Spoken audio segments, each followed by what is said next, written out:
And I would like to report out of our special meeting before we adjourn our closed session special meeting. For item 1, which is the conference with our labor negotiators pursuant to Government Code Section 54957.6. There was just given a direction that was given to the negotiators to proceed.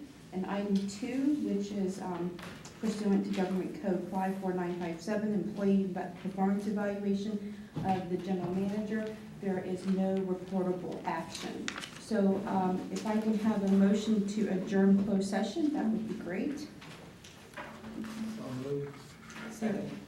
Okay, do you want to do a roll call, Debbie? Sure. Commissioner Mateusz? Aye. Commissioner Lorenz? Aye. President Chancarelli? Aye. Commissioner Brennan? Aye. Commissioner Bernardo? Aye. Okay, so that motion carries unanimously, so we are adjourned from closed session. And I'm going to open up the regular meeting of the San Mateo County Harbor District Board of Commissioners at 6:34 on March 21st. Roll call, please, Debbie. Commissioner Bernardo? Here. Commissioner Brennan? Here. President Chancarelli? Present. Commissioner Lorenz? Here. Commissioner Mateusz? Here. Okay, sounds like we have a quorum. So I'm going to go to item B, which is public comment number 1. If there are any members of the public who would like to make a public comment on items not on the agenda, I've opened up public comment number 1.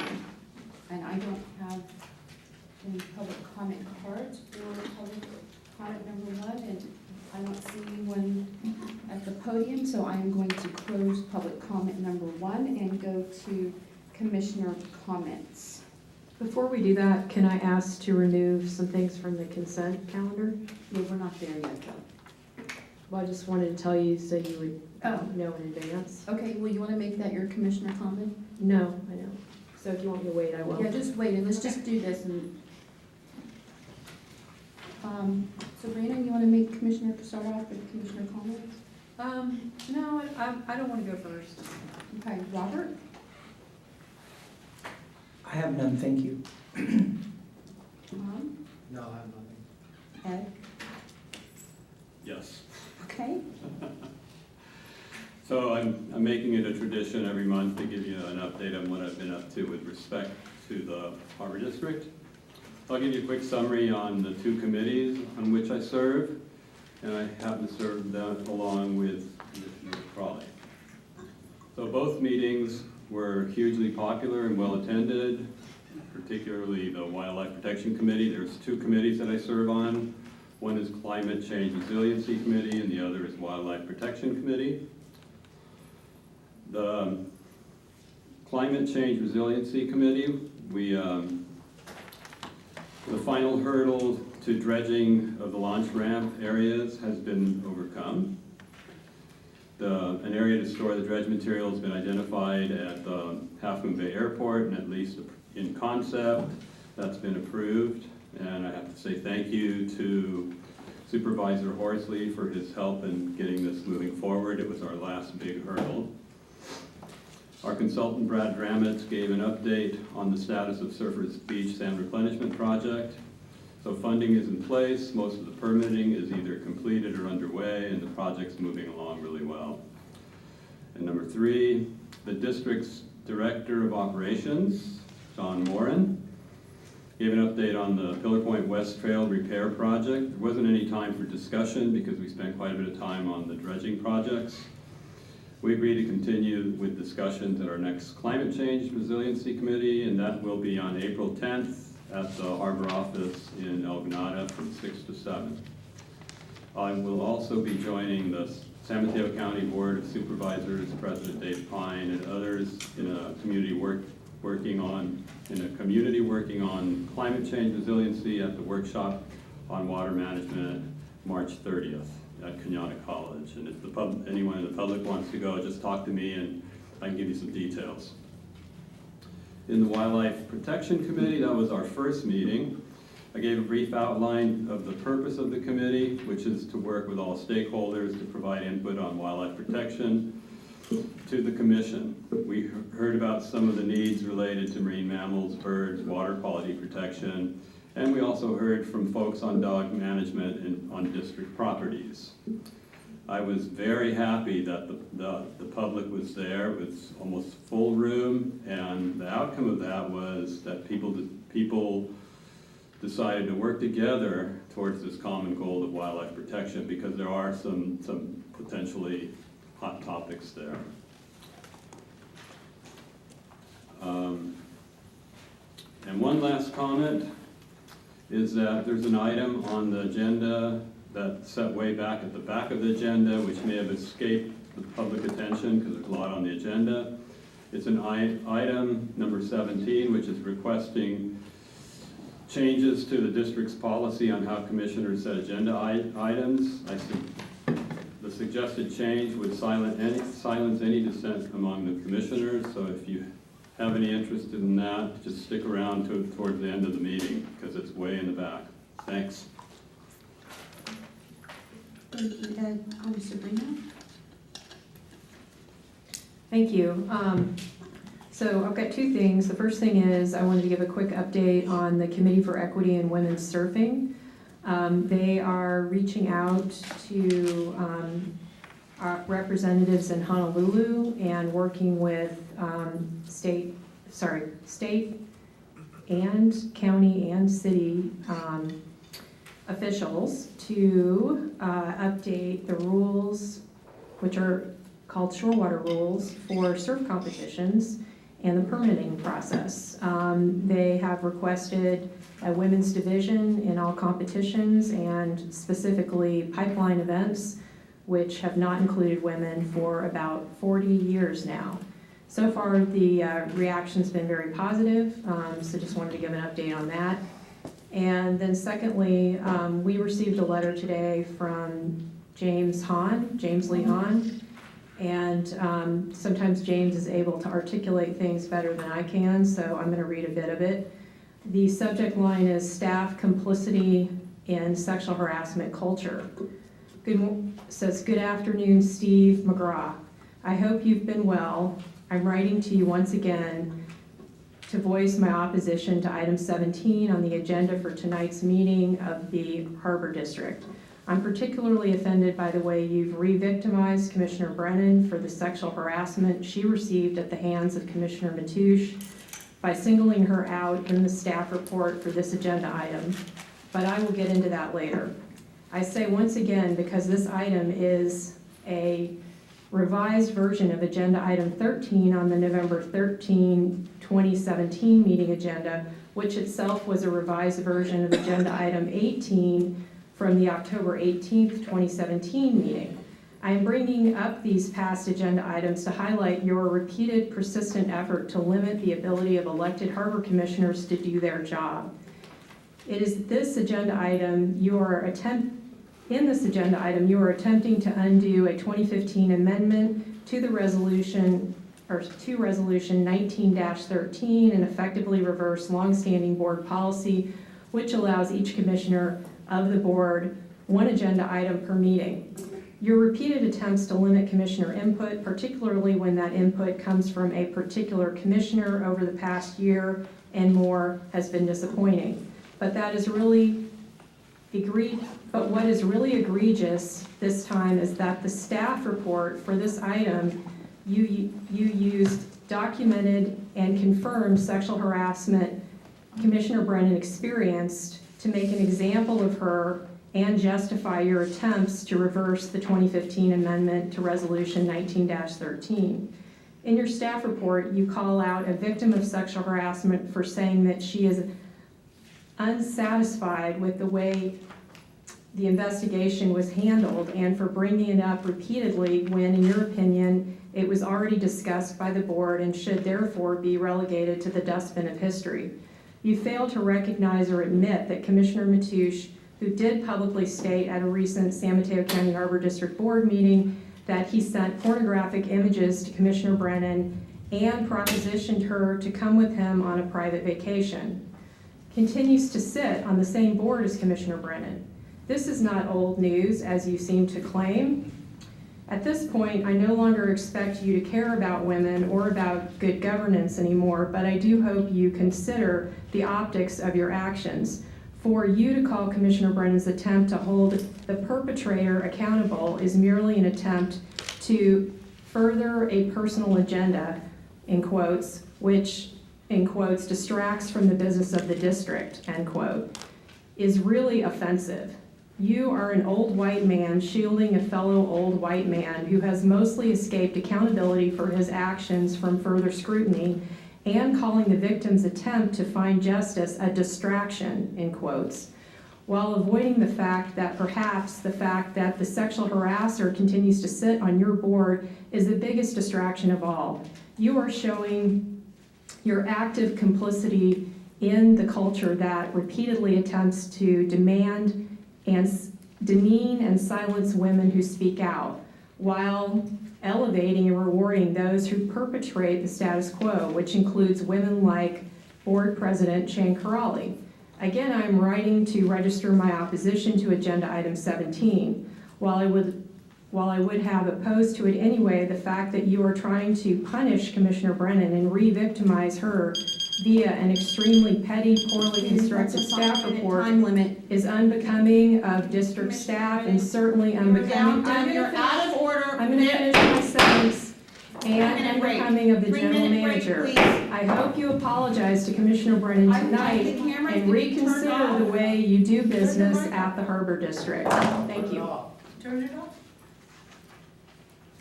We're going to take a 3-minute break because I have to rearrange the agenda, which I'm going to be rearranging. And for the record, I went 30 seconds over. That was a There's big, big 5-minute reaction time for that is that. in our board policies.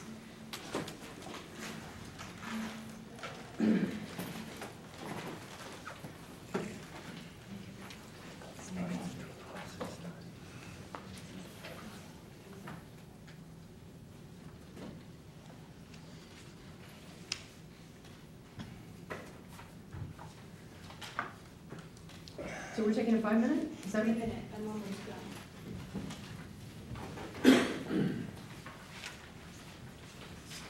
That's fine, that might be. She stepped away, so we'll go.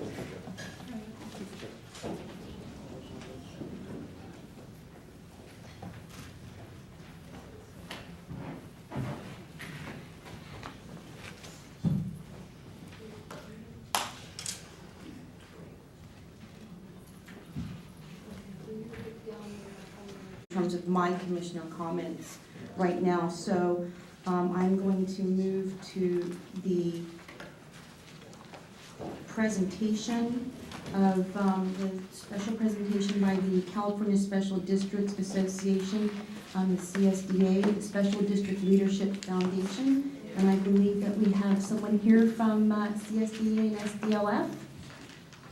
Thank you. Thank you, Commissioner Ciancarelli. I'd like to introduce Colleen Haley, the Bay Area Network representative from the California Special Districts Association. Great, thank you. Welcome, Colleen. Thank you for having me here today. I have 5 awards to present tonight from the Special District Leadership Foundation, and I think that's a record, so congratulations to all of you.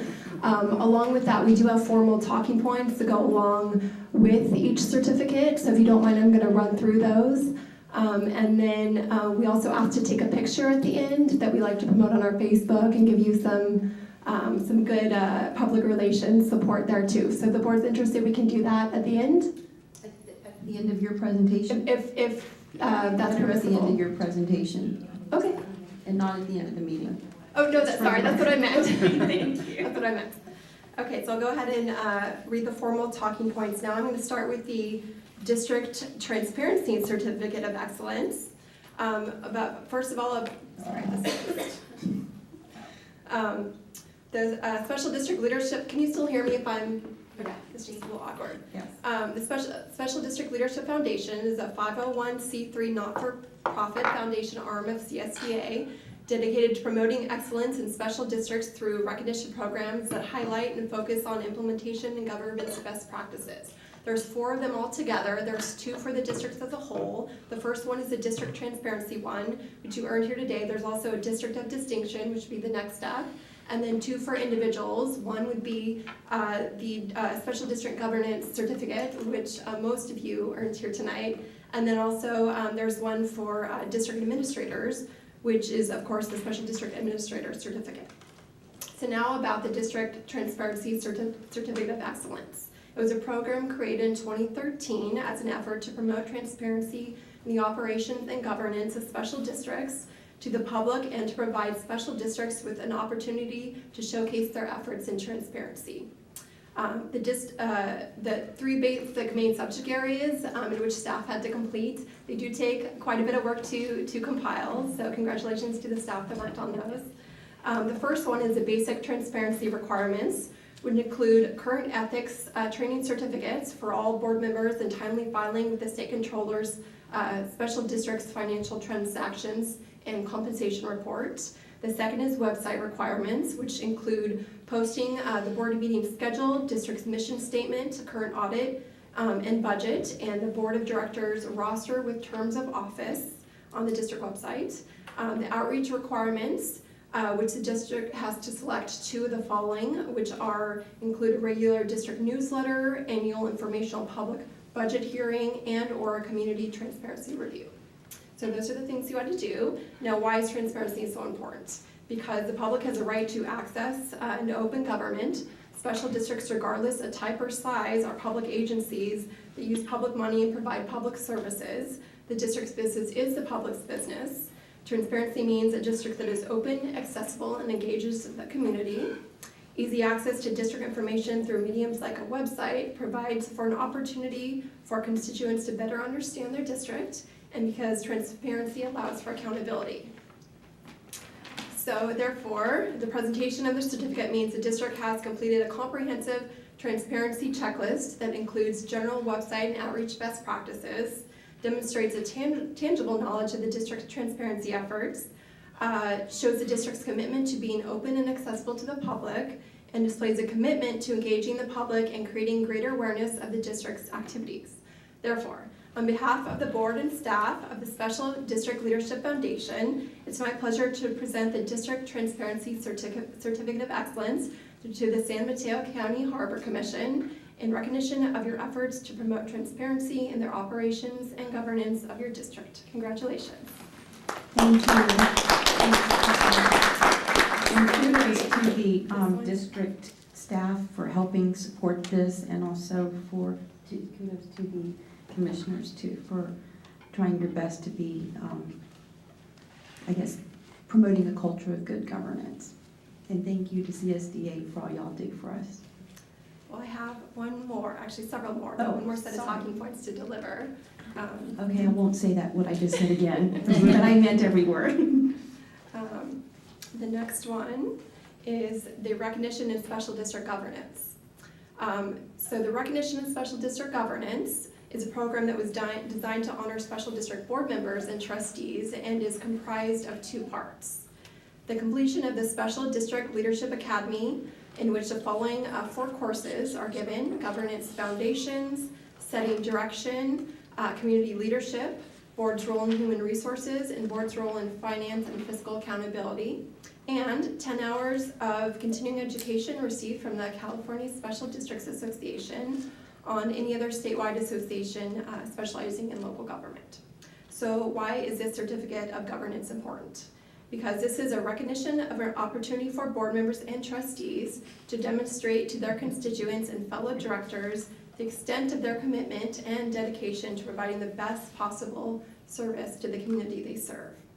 Therefore, on behalf of the staff and the Special District Leadership Foundation, it's my pleasure to present the Recognition of Special District Governance Certificate to board members Sabrina Brennan, Edmundo Lorenas, excuse me if I pronounce it wrong, Virginia Chang Corrali, and Tom Matouche, in recognition of your commitment and dedication to providing the best possible service to the community you serve. Congratulations all.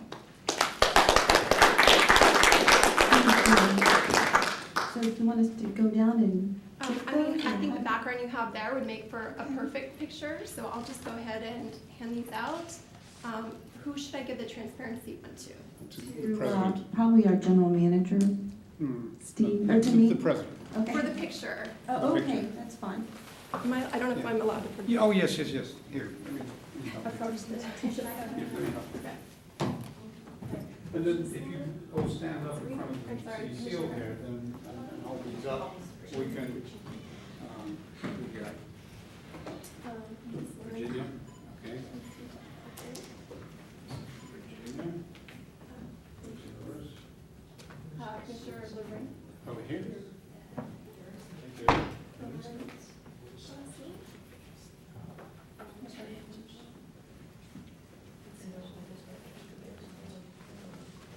Okay. I'm not gonna be in photo, I don't do group photos, thanks. Okay.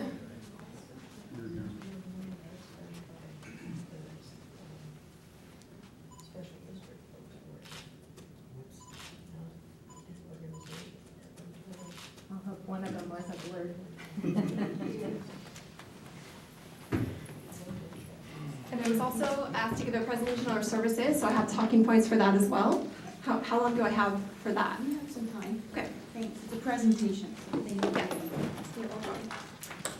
So California Special Districts Association was founded in 1969 to promote good governance and best practices, protect local government funds, and provide for special district autonomy for core services in the community. CSDA strategic plan focuses on legislative advocacy, quality educational offerings, timely information sharing, cost-saving programs and services, and regional opportunities.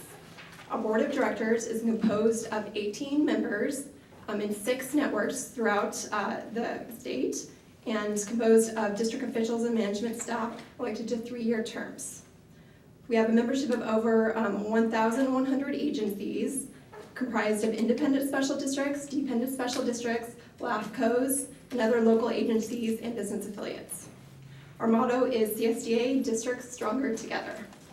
We're the only association representing special districts of all types, all sizes, all over the state. And our staff includes 3 in-house lobbyists, legislative analyst, public affairs specialist, and 4 field representatives, including myself. At the table with CSDA is a League of Cities and CSAC. We have a lot of common associations we work with that gives us a lot of capacity at the state capitals to advocate on issues of importance to local government. Our educational opportunities include training for board and staff, required ethics and harassment prevention training, cost-effective webinar series, which now includes on-demand and regional workshops to make it more convenient for board members and staff to attend. And we have specialized conferences, which include the General Manager Leadership Summit, Special Districts Academy, Board Secretary Clerk Conference, a Legislative Days Conference, which is coming up. It's May 22nd. It's a good opportunity. We set up meetings for you with your legislators, so we hope you can all attend. Just a little bit of plug for that. We also have, as was mentioned earlier, the Special District Leadership Foundation, which is available for board members and staff to earn certificates. We try to provide timely and relevant information with weekly e-news, legislative updates, email alerts on time-sensitive issues, bi-monthly California Special District Magazine, and we have publications we have more than 80 different titles of publications, which include a sample policy manual, salary and benefits survey, and free downloadable publications as well. Our member section of CSDA website includes Career Center for job postings, sample document library, equipment exchange, and RFQ site. We also have collaborative partnerships with CSDA Finance Corporation, Special District Risk Management Authority, and many others. So we think that we provide a wide range of services to our members.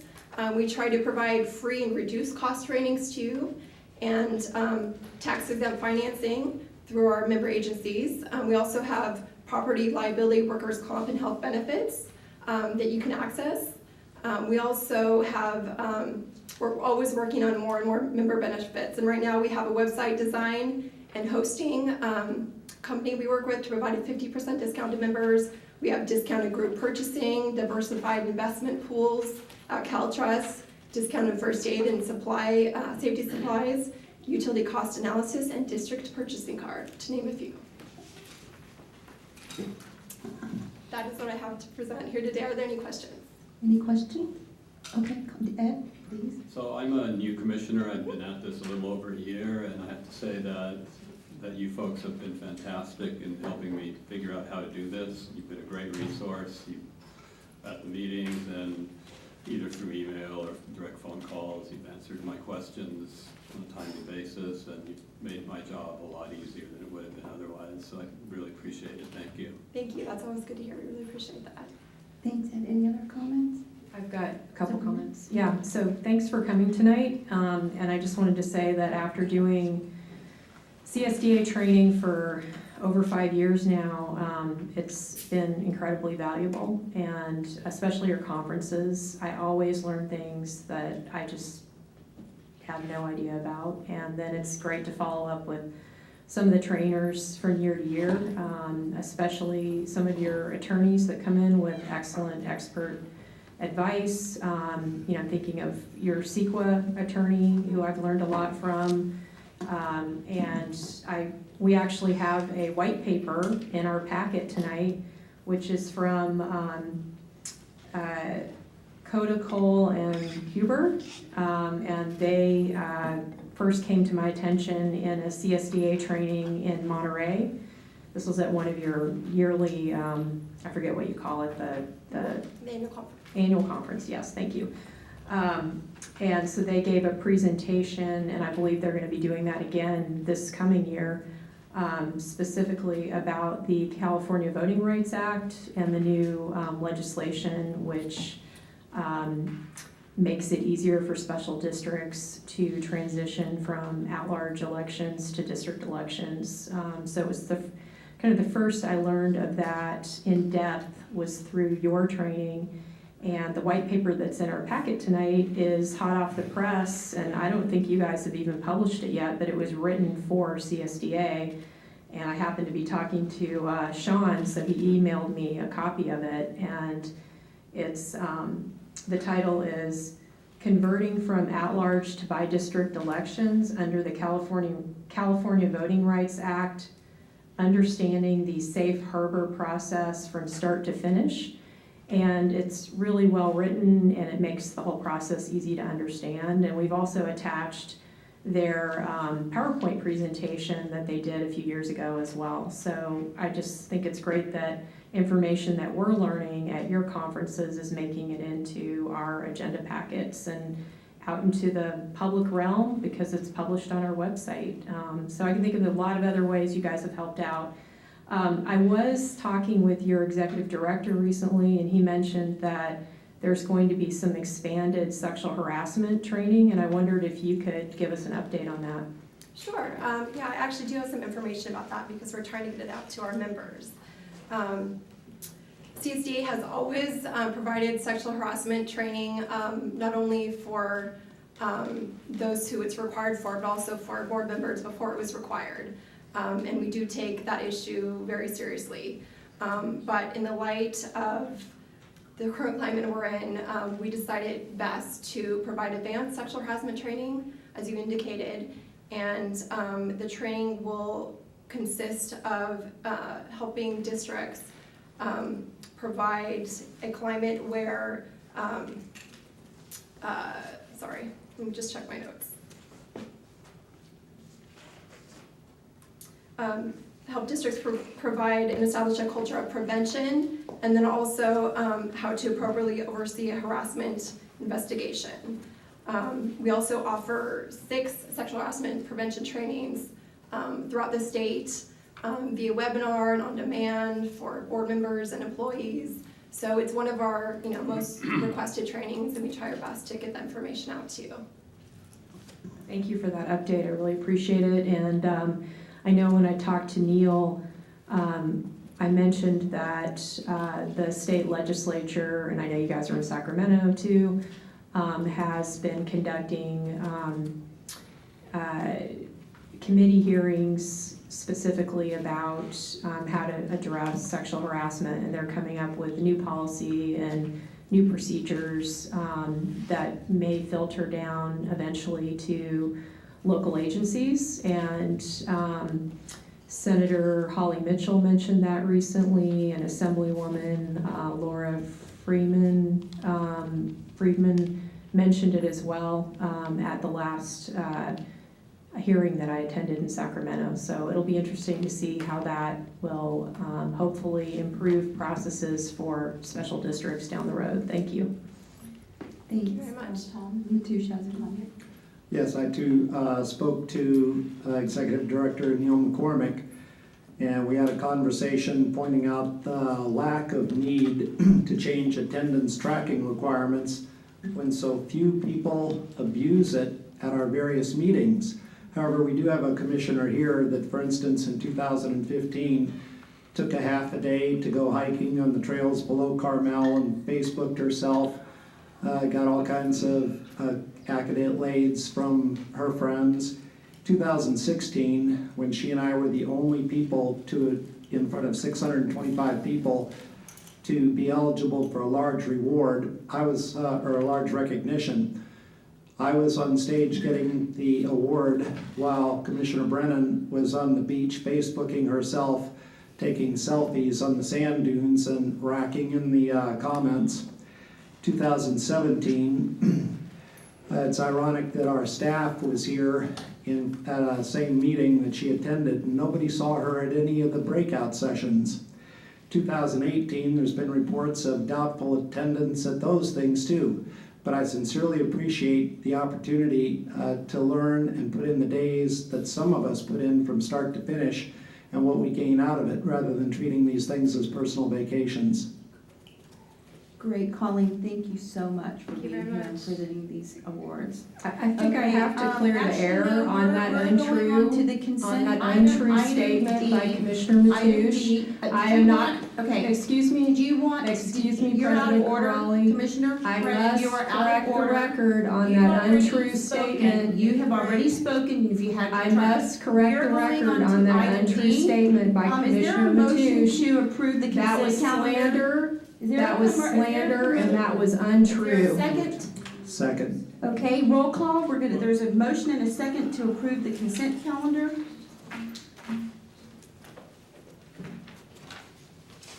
If Commissioner Mateusz hadn't been so Debbie, are you drunk, gonna do he might roll have call, realized that I was You're there. out of order, Commissioner Brennan. The alcohol haze seems to be You're affecting out his of order. memory. Debbie, can you please take the roll call? There's been a motion and a second to approve the consent calendar. Maybe it's the whiskey. Debbie? President Chiancarelli, Aye. Commissioner Bernardin, Aye. Commissioner Lorenz, Commissioner Mateusz, Aye. Commissioner Brennan. Are we, We're approving the consent calendar. no, I can't vote. Great. I cannot okay. vote yes on that. So I've now taken the discretion that I have to rearrange the order of the agenda. It's my philosophy this year that we actually get the business of the Harbor District done. So there are some things that I just want to rearrange, Debbie, just so you know. I'm going to put item 12, well, if we can just go down really quickly. The Pillar Point, item 11, I'm going to keep district elections at large. I'm going to move to item 16. Item 12 will be the fiscal year 18-19 Harbor District budget first look. Item 13 will be the ordinance regarding short and long-term vacation rentals. I'm sorry, item 13, yeah. Item 14 will be the RCD contract amendment. Item 15 will be rules for preparation and distribution of meeting agendas. Item 16 will be district elections, and item 17 will be nominations for the CSDA Board of Directors. So let's proceed with item 11, which is Pillar Point Harbor West Trail Parking Lot Repair. Contract award to Alanis Construction in the amount of $48,600. John Moran, please. Good evening, Commissioner. Thank you. This is the motion to award a contract for the repair of the West Trail parking lot. subject to due diligence and verification of insurance bonds and other obligations outlined in the special conditions, authorize the general manager to award a contract in the amount of $48,600 to Alanez Construction, Inc., and establish a contract contingency in the amount of 10% of the contract amount for unanticipated additional expenses associated with the contract, and authorize the general manager to issue change orders up to the contingency amount. The existing Pillar Point Harbor West Trail parking lot is a largely dirt parking lot with little gravel and rock remaining, as the severe storms in early 2017, which were declared a federal disaster, caused severe damage to the parking lot, which prompted staff to initiate an evaluation for potential FEMA Cal OES emergency disaster relief funding. The Pillar Point Harbor West Trail parking lot is heavily used by local residents, tourists, and emergency vehicles accessing the West Trail and Mavericks Beach. Therefore, it is very important that this parking area be preserved in serviceable condition. The February 2017 historic winter storms caused floodwaters to cascade down upon the parking lot, which resulted in significant erosion. The district staff were able to arrange a meeting on site with FEMA and Cal OES reps. Staff were subsequently able to successfully apply for emergency grant funding to repair the parking lot back to its original condition prior to the storm. The Pillar Point Harbor West Trail parking lot repair project was open to public bid, and 8 contractors attended the mandatory pre-bid conference and site walk held on January 31st, 2018. The bid opening occurred February 25th, and Alanez Construction, Inc. was the sole bidder. The bid amount was $48,600, and the bidder was found responsive and responsible. Staff recommends the board accept Alanez Construction, Inc.'s bid as outlined in the motion. Okay, great. Sorry, is there any discussion, do you have any questions, comments? I move that we approve I'd like to comment. Oh, Yeah. John, this is a great project, I think. I have a few questions for you. First question is it wasn't clear to me from what I have here what exactly they will be doing. Is the material that's going to be laid down on the lot permeable to rain? Because as you say here, it gets a lot of visitors, which means a lot of cars, which means a lot of oil and miscellaneous car garbage that goes in onto the road, and that area is next to Pillar Point Marsh, and then it also goes into the harbor. And so permeable surface would be much better because it will act as a biofilter. So do you know what? Yes, it is. It is. That was one of the conditions that we repair back to original condition, and that was a gravel, permeable gravel. Okay. That will not be. It's not like asphalt. Right. It's permeable gravel. It wasn't clear to me that that's exactly what they were going to do. Okay. Great. Thanks. Thank you. Any other comments? I have a comment. Sabrina? So just to pick up on that, on page 11-5, there is a bid form, and I agree with Commissioner Lorenz that it's important to have permeable surfaces on that parking area. It does say that there'll be 2 inches of Class 2 base rock throughout the entire parking lot area, and replace wood curb stops where, and then it kind of drops off after that, so I don't know what. The word "where" was just a typo. Oh, okay. I'm sorry. So, any update on what we could do to create a restroom facility at that parking lot area? The general manager has directed us to move forward or to bring that to the board, so we'll be doing that shortly. Great, thank you. Any other comments, Robert or Tom? Okay, is there a motion?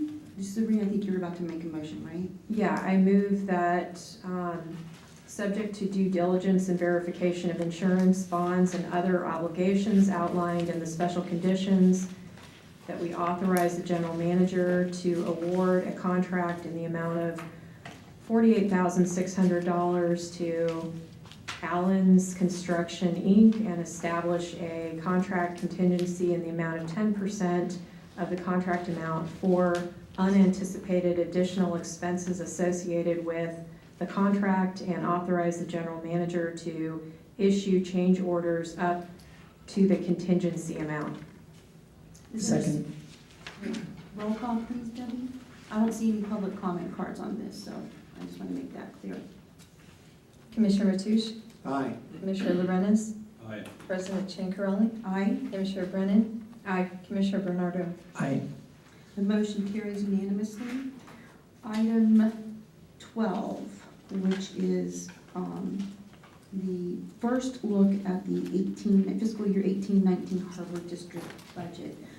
Anita, and also just to let the commissioners know, there is, I think this presentation, is that going to be what you're, okay, perfect, on your, in front of, on your, in your spot, and that's the presentation Anita's going to be going through.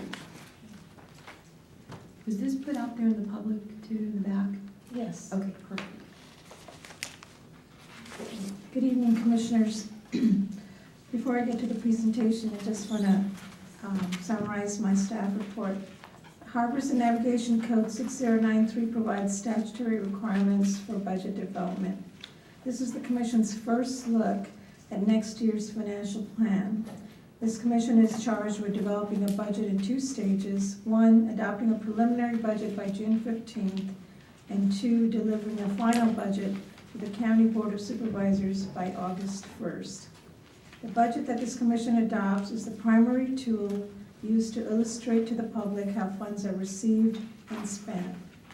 There's a presentation for this item, which I'll be begin in a minute. The attachments to the staff report provide a first look at the status of the revenues, expenditures, and capital improvement projects. I will be providing information. I also provided an additional attachment this evening on the reserves.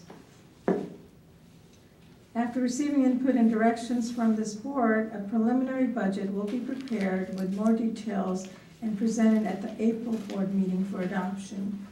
After adoption, the preliminary budget will be noticed and available to the public for input until the final budget is approved at the June board meeting. There will also be an additional opportunity for the commission and the public to comment on the budget at the May board meeting. Now I'd like to go through the presentation. Is it working? Yeah, thank you.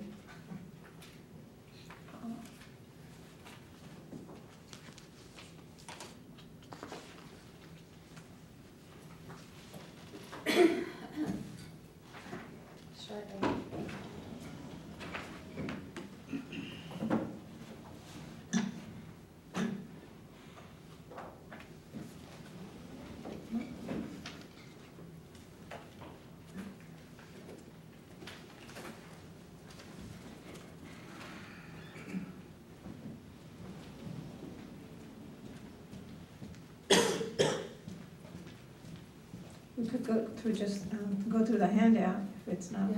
It should be going to, it's sleepy, It's sleeping. sleepy or something.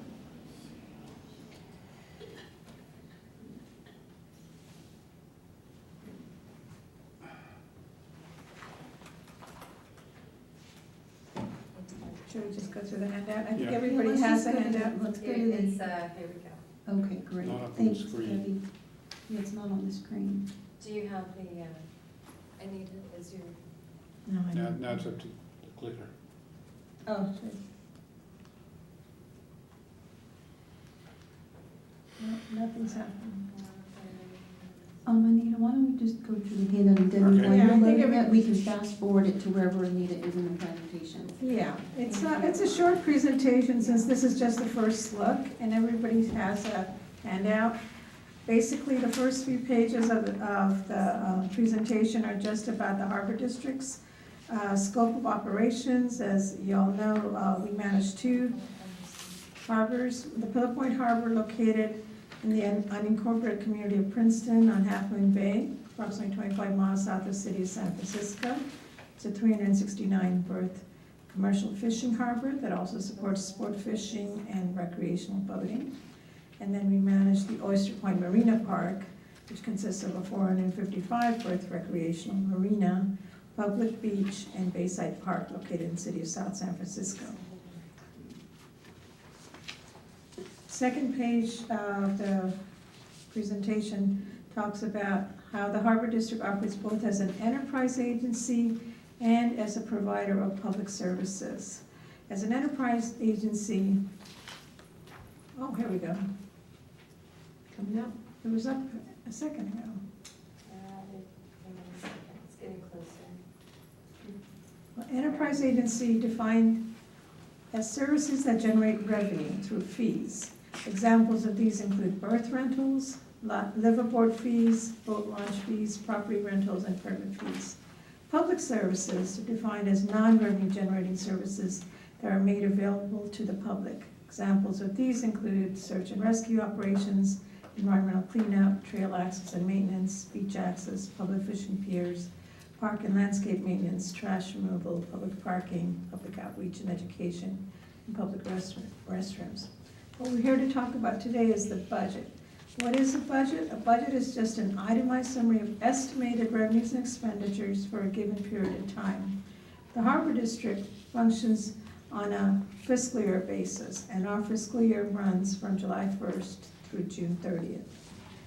The highlights for this first look is in this current year, the revenues have been up. The expenditures were down, mostly because we could not get a lot of the CIP projects moving fast enough. And therefore, since we couldn't spend the money we had allocated for the capital improvement projects, our reserves went up. Next year, starting July 1st, we're expecting our revenues to continue to go up slightly.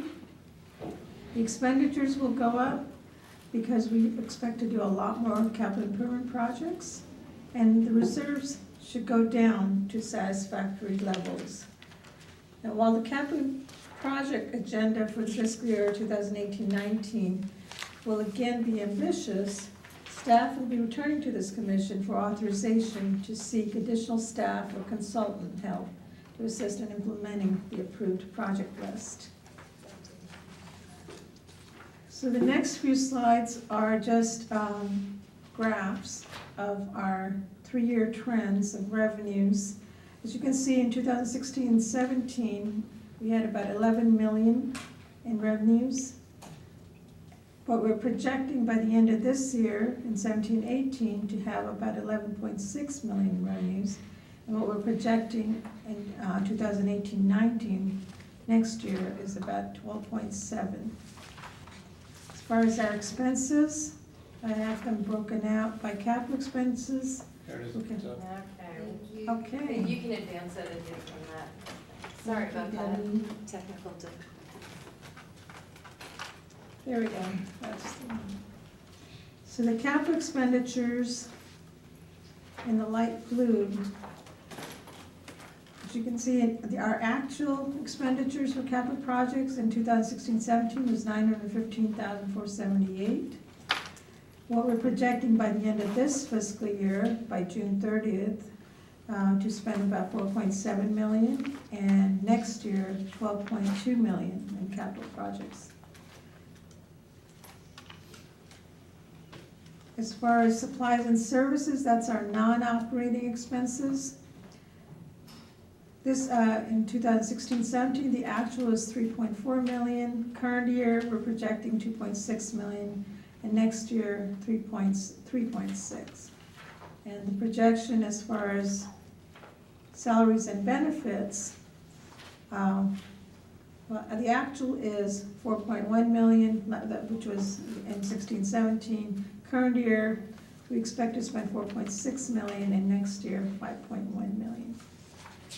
As far as our status of reserves, our reserves are very healthy. And at the end of 16-17, our actual reserves were 17.4 million. We had budgeted 13.4 million in the current year for reserves. However, because we couldn't get our capital projects to spend the money, our reserves went up to 17 million.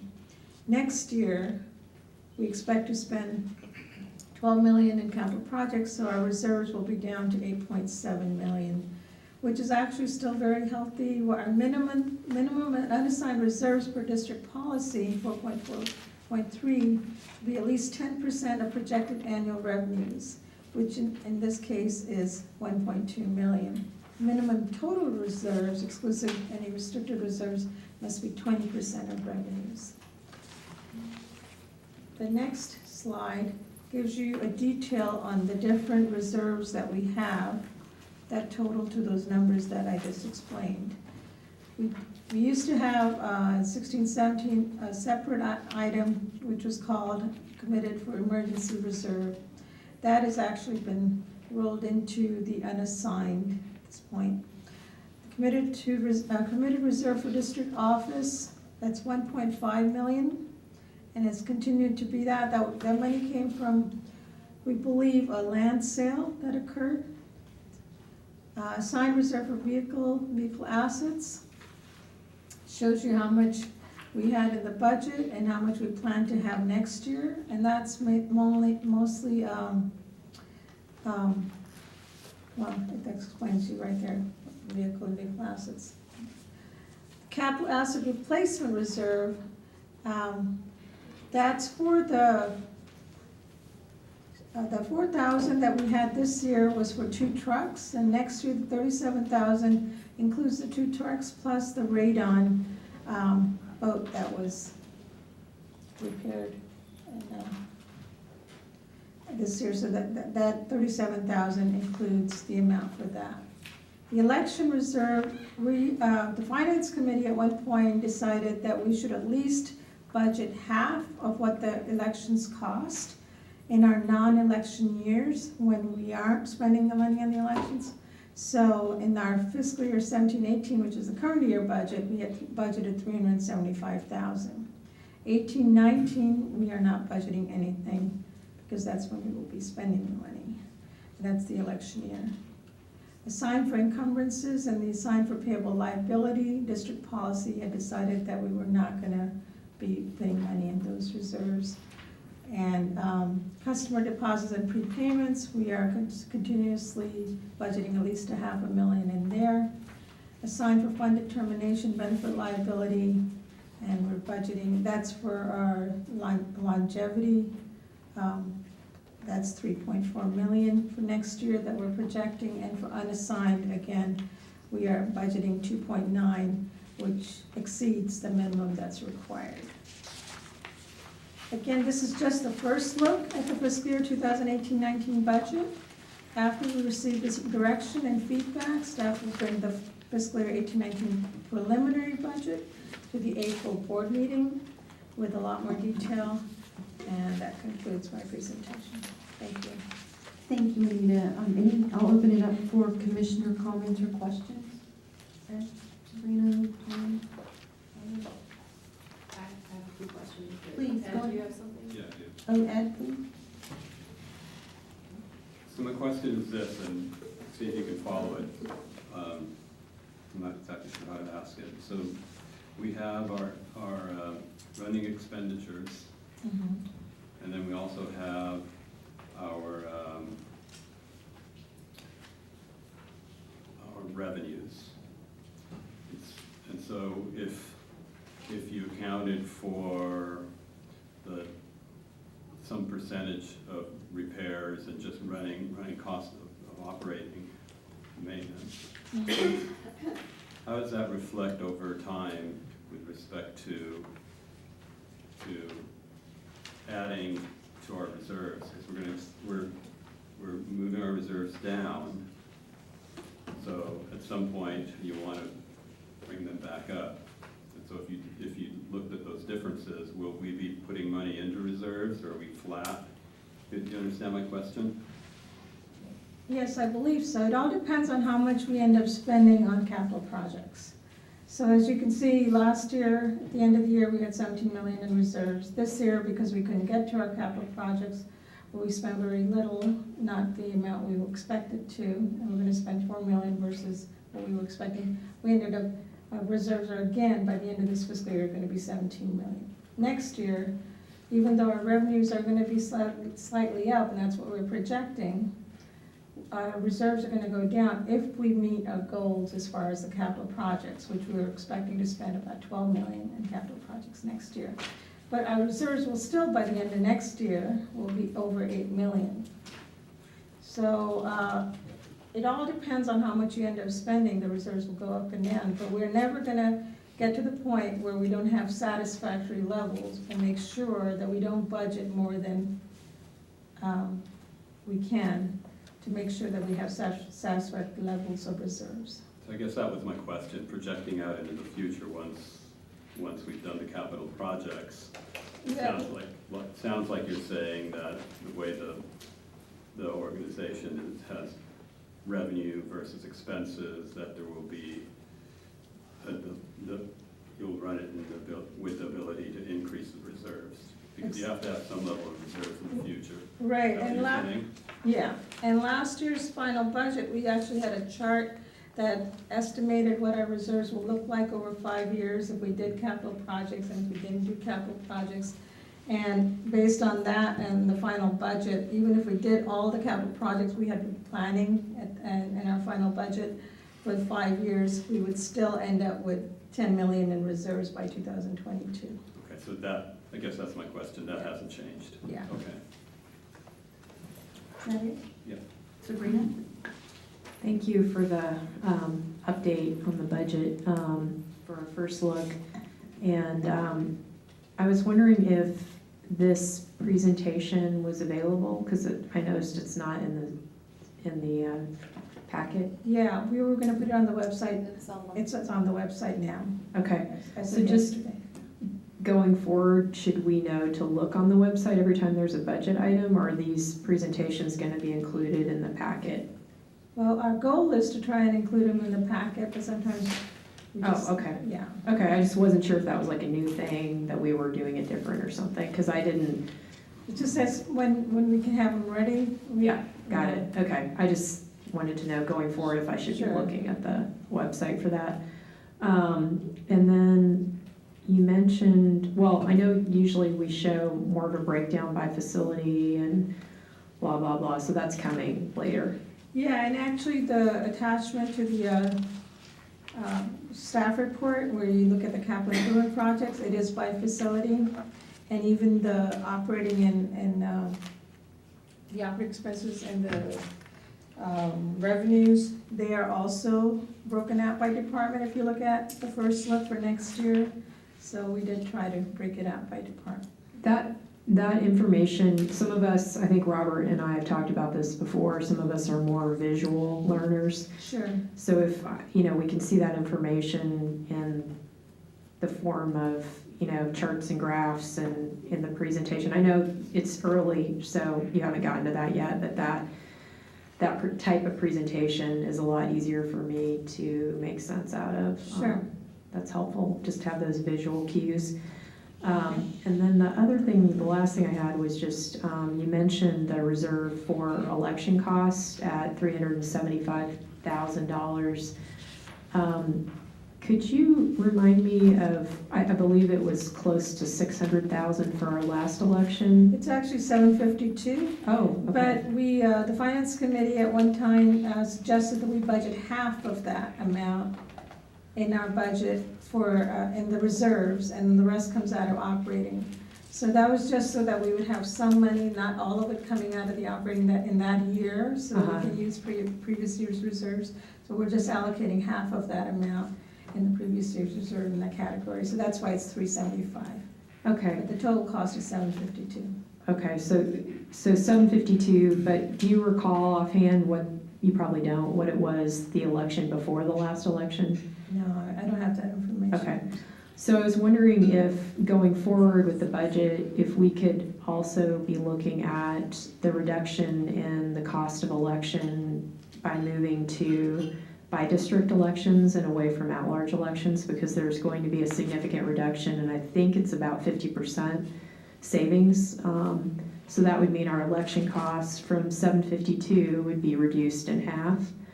But I think we need to check with the elections office to confirm how that works, I'm guessing.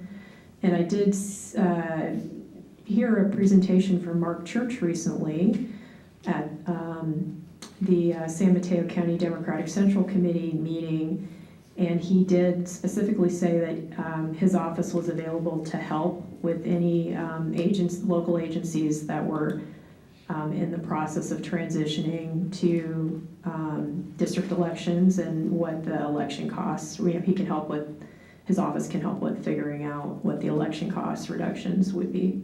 Okay, Thank you. great, thank you. Tom or Robert? I thank you, Anita. I just have one quick question. This is a great job for the first look.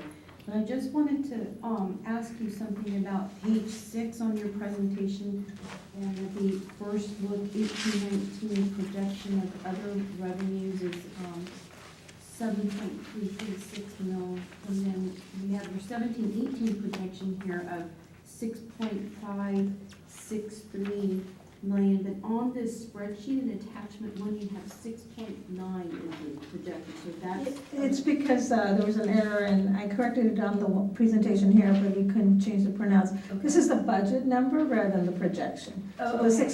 6.5 is the budget, and then we have current year's budget, Yes. and then we have a current year projection Yes. at this point in time. Okay, And got that's it. the difference. So actually, my question was regarding the 18-19 revenue, other revenue. Do you have any idea what percentage of that is from property taxes, considering the Yes, increase in property taxes throughout the county?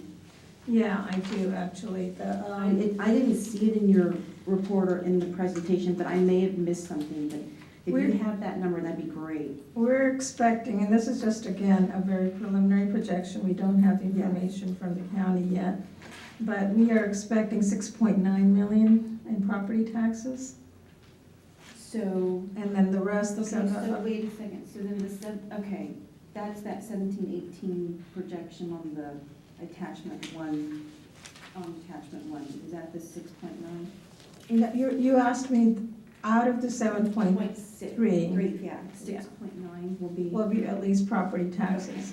Great. Okay, thank you. Sure. Okay, if there aren't any other comments, I don't think I have any public comments. Then really what we're here to do is just accept the report, and no motion needed, no resolution needed. So thank you, Anita, and I'm going to go to the next item, which is item 13. It's the San Mateo County Harbor District Ordinance Code Section 3.20.100, Subletting of Berths, Amendment to Prohibit Short and Long-Term Vacation Rentals. John Moran. This is a motion to amend section 3.20.100 of the District Ordinance Code to read, subletting by berth renters is not permitted. Berth renters are prohibited from renting their vessel overnight for any length of time, including short-term or long-term vacation rentals. The district-managed marinas, like all large public marinas worldwide, have challenges with tenants trying to profit from the comparatively low dockage fees public marinas offer. Some tenants simply wish to recoup some or all of the costs associated with boat ownership by renting their vessels as a floating hotel. The vacationrental.com concepts have been widely used for the rentals of landside single-family homes, condos, and apartments for many years. Due to the high cost of hotels and landside rental properties, some marina tenants are now trying to bring these concepts to marinas. Obviously, there are big differences between a vessel berthed at a marina and a landside residence. With boats, there is always an inherent danger of it sinking with inexperienced persons on board. Simply leaving a water hose turned on overnight can have dangerous consequences. Vessel bilge pumps and float switches must be continually monitored by a knowledgeable person. Vessel LP gas stove valves not operated properly cause vessel explosions every year. Inexperienced persons can also accidentally open valves, causing pollutants to be discharged into marina waters.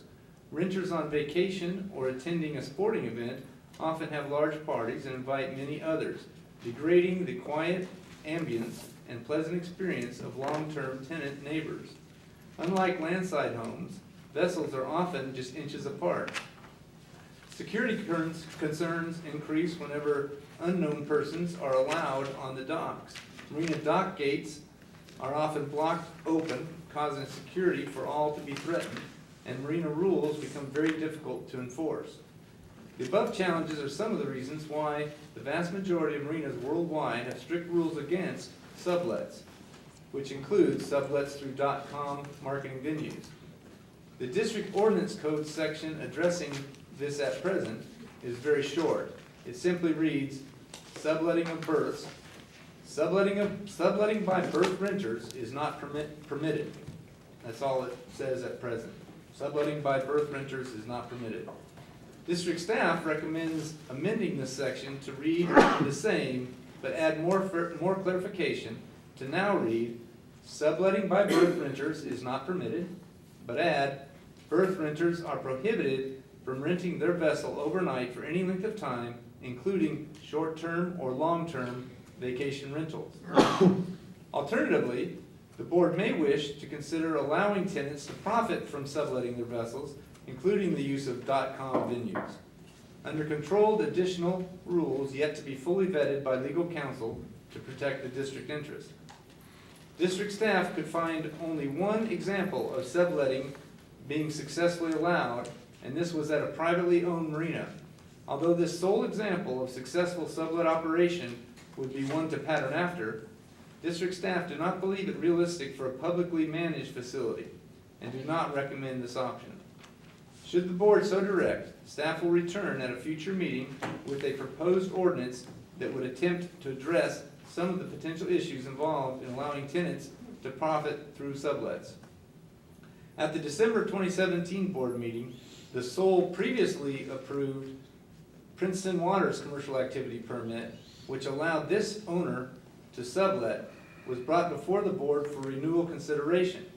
At that time, the board directed staff to research and bring forward a recommendation for future consistent enforcement.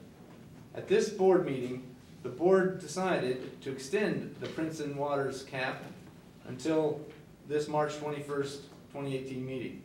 The Princeton Waters cap no longer needs to be extended due to the sale of the vessel.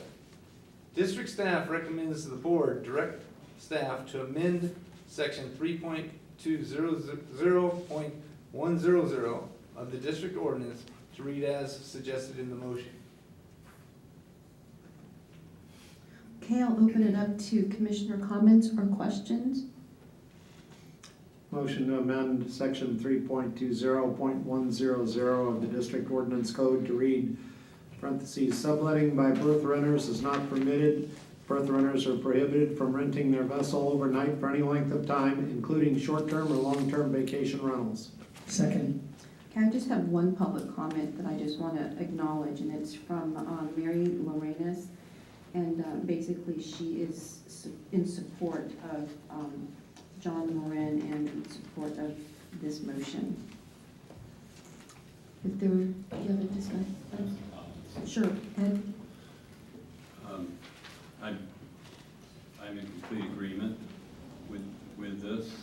I'd like to just point out that Mrs. Lorenas' comments point out that she contacted the major vessel insurance companies, and with no exclusion, they all said they would not insure vessels that were being used as vacation rentals. So that even that would give you pause. You'd have a hard time even if you wanted to do it, to have the right kind of insurance. But I'm happy to hear this come before us. I appreciate it. Thank you. Thank you, Sabrina. Yeah, thank you. I just wanted to thank staff for your work on this. I know this can be a challenging topic, so I just really appreciate the effort. Thank you. Great, any further questions or comments? If there aren't any, there's a motion and a second, so I'll do a roll call, Debbie. Commissioner Brennan? Aye. Commissioner Retouche? Aye. Commissioner Lorenas? Aye. Commissioner Bernardo? Aye. President Shankarelli? Aye, the motion carries unanimously. Thanks, John. And now we are on to item 14, which is on the subject of the San Mateo Resource Conservation District contract amendment for an additional $110,000. John? All right, thanks. This is a motion to authorize the general manager to enter into a first agreement amendment in accordance with the proposal from the San Mateo County Resource Conservation District for an additional amount not to exceed $110,000 through fiscal year 2019 to continue their efforts in water quality monitoring, identifying sources of harbor water contamination, mapping of underground piping, working with subcontractors to clean contaminated clogged piping, and identifying stormwater sewage piping which are in need of replacement. Since 2002, Pillar Point Harbor has been included on a statewide list of contaminated water bodies due to its high fecal indicator bacteria concentrations. The fecal indicator bacteria are indicative of pathogens harmful to humans and can come from any warm-blooded animal, including pets, humans, and wildlife. This contamination continues to cause beach postings that warn the public that the water is contaminated and not suitable for contact.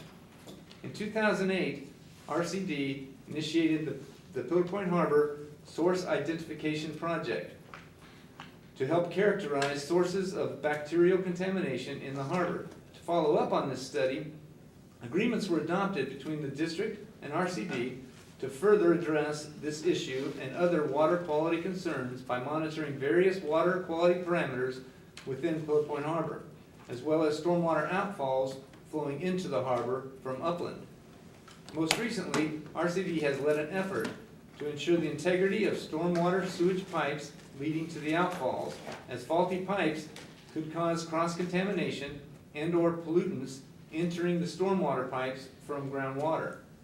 Throughout the investigative process, RCD has determined there were unmapped pipes with unknown origin. With the assistance of subcontractors, they have cleared several clogged pipes that had rich nutrient debris. Several additional clogged stormwater and underground creek pipes have been found clogged, and additional funds are needed to clear them.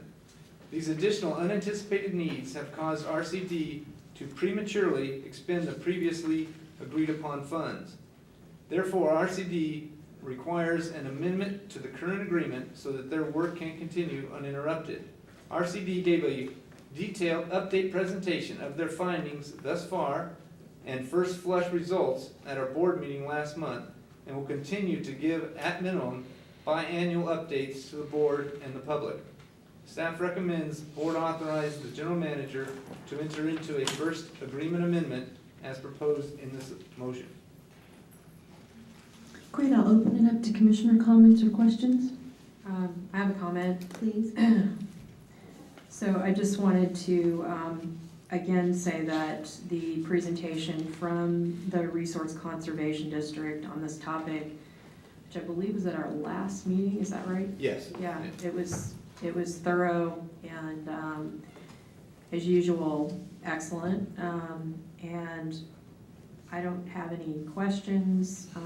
I'm prepared to move that we authorize the general manager to enter into a first agreement amendment in accordance with the proposal from the San Mateo County Resource Conservation District for an additional amount not to exceed $110,000 through fiscal year 2019. Okay, before I do a roll call, I want to just give the opportunity for other commissioners to comment on this. Tom? Ed? I'd just like to point out that this is money well spent. They've been doing a great job.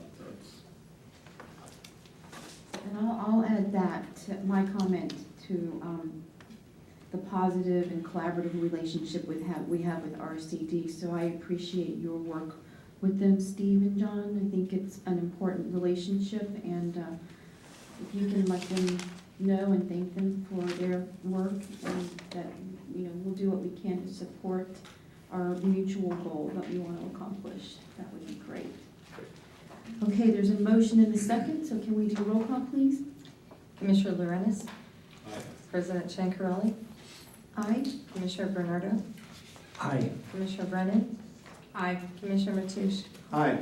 The motion carries unanimously. Moving on to item 15, rules for preparation and distribution of meeting agendas, resolution 1913, development of a policy requiring board approval for commissioner items. Steve McGraw, would you like to take this first? Thank you, President Chancarelli. As described in the staff report, the district has an anomaly. The policy is in fact a resolution that has been amended a couple of times. In November of 2017, I brought forward a discussion of this item to address the holdover of unheard items and recommended no change to the existing policy, contrary to Mr. Hahn's comments. And incidentally, the other staff report that he referenced was more about quorums and committees of the whole, I believe. So the original resolution addressing the placement of items on the agenda was adopted in 1994, and as I said, been amended a couple of times since. In the statement of purpose, if you will, the resolution says that the following rules for the preparation of the agenda for Harbor Commission meetings are based on the premise that it is in the interest of good government that the San Mateo County Harbor District be fully informed on all matters upon which it is called upon to act. That the Harbor Commission relies upon the members of the Harbor District staff to prepare proper reports, and thorough research and investigation require adequate time to carry out their duties and responsibilities. It was amended in 2013 to address commissioner placement of items on the agenda, and in that amendment it said that the item should be suggested under commissioner statements and requests, and a motion to the effect of placing that item on the agenda should be made, and if seconded and approved by the board, then the item will be placed on a future agenda. In 2015, that statement was deleted, and the statement that said any commissioner is allowed one item per commissioner per meeting was added to the agenda. To the resolution. This was the resolution and policy that I recommended no change to at an earlier meeting. I think the thing that prompted this item coming before the commission this evening was an item that was placed on the agenda by Commissioner Brennan. And I think that if, in reading Mr. Hahn's email, the agenda item had stated that Commissioner Brennan was unsatisfied with the way the matter was handled and wanted, as Commissioner Lorenas, an update to the harassment prevention policy, that would not have caught my attention to the same degree. However, the staff in the existing policy has no discretion afforded to the general manager in the placement of items on the agenda in this regard. So if I'd had the discretion, I might have reworded the title of the item, but I didn't have that discretion. The item is entitled Tom Mateusz sexually harassed me and lied about it. I do not wish, under any circumstances, to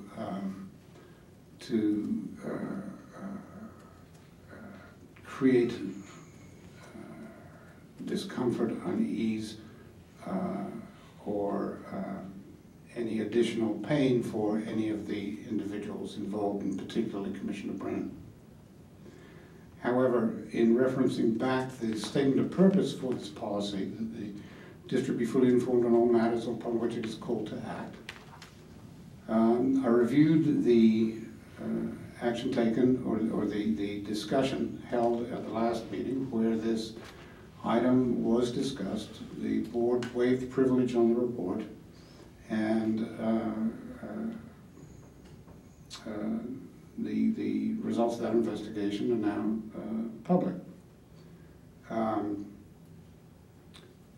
to place the item, to place the unhappiness with the outcome of that report in the language reflected in the staff, in the commissioner item,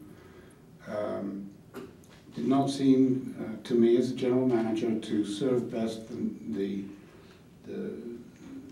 district. Did not seem to me as the general manager to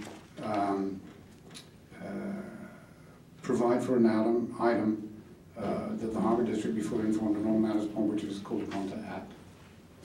Consequently, while I am recommending that this commission amend the resolution or direct staff to draft a comprehensive policy in the policy format, I'm also offering an alternative that the policy could be drafted to grant the general manager to leave the ability for commissioners to put an item on the agenda, but the general manager has discretion as to the title and or inclusion of commissioner items. I don't recommend that option simply because it would put the general manager in the unfortunate position of there could be a perception under certain circumstances where the general manager could be perceived as having exercised bias. I think staff prefers clear directive policies that serve the district, give clear direction to staff, and move the district's agenda forward. I am supremely aware that this is a difficult subject, that this particular item that triggered this is a difficult subject, but and I'm sensitive to that. But regardless, I do feel that the district might be better served by amending this policy as recommended. So that concludes my presentation. I'm happy to answer any questions. Thank you. I'll open it up to commissioner questions and comments. Ed?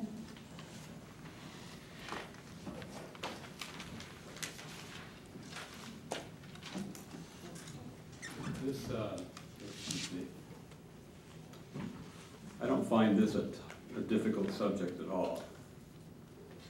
What we have here is the general manager asking for a resolution to essentially silence dissent upon the board.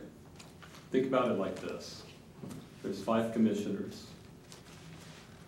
If an agenda item has to go to the board for approval, and there's 3 commissioners, regardless of what the topic is, say it's the public taking showers in front of the Harbor District office, to make it completely nonsensical.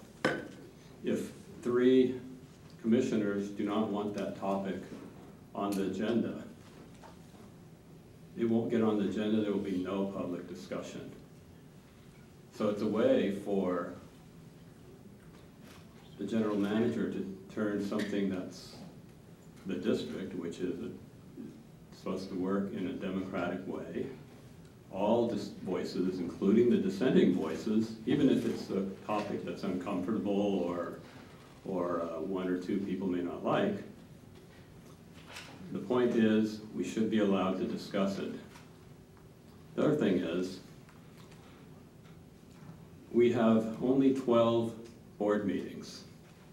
If we have to wait a month to put an item on the board agenda, that makes it 1 less item in the end of the year that we can put on there. I'm not sure how we'll handle that. But my main point is that it's truly ironic that on one hand, what prompted this discussion was the general manager's desire to rewrite a request from a commissioner because he didn't like it. Now, maybe most of you agree, or some of you agree, that that's an unpleasant subject, doesn't belong on the agenda, but that's not the point.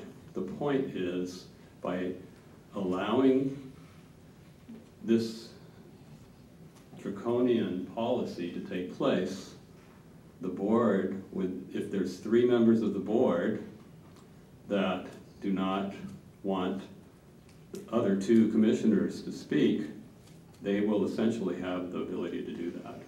Any commissioner item that comes up from a commissioner who's not in that tribunal will not be allowed to have that on the agenda. It will never see the light of day. And that's not a public process. So I vehemently object to this. And my fellow commissioners, I suggest to you that we're coming up on an election year. You may end up finding yourself a minority, and you will be in the same position. But you should think about it in light of that. Thank you. And any other comments, Barbara?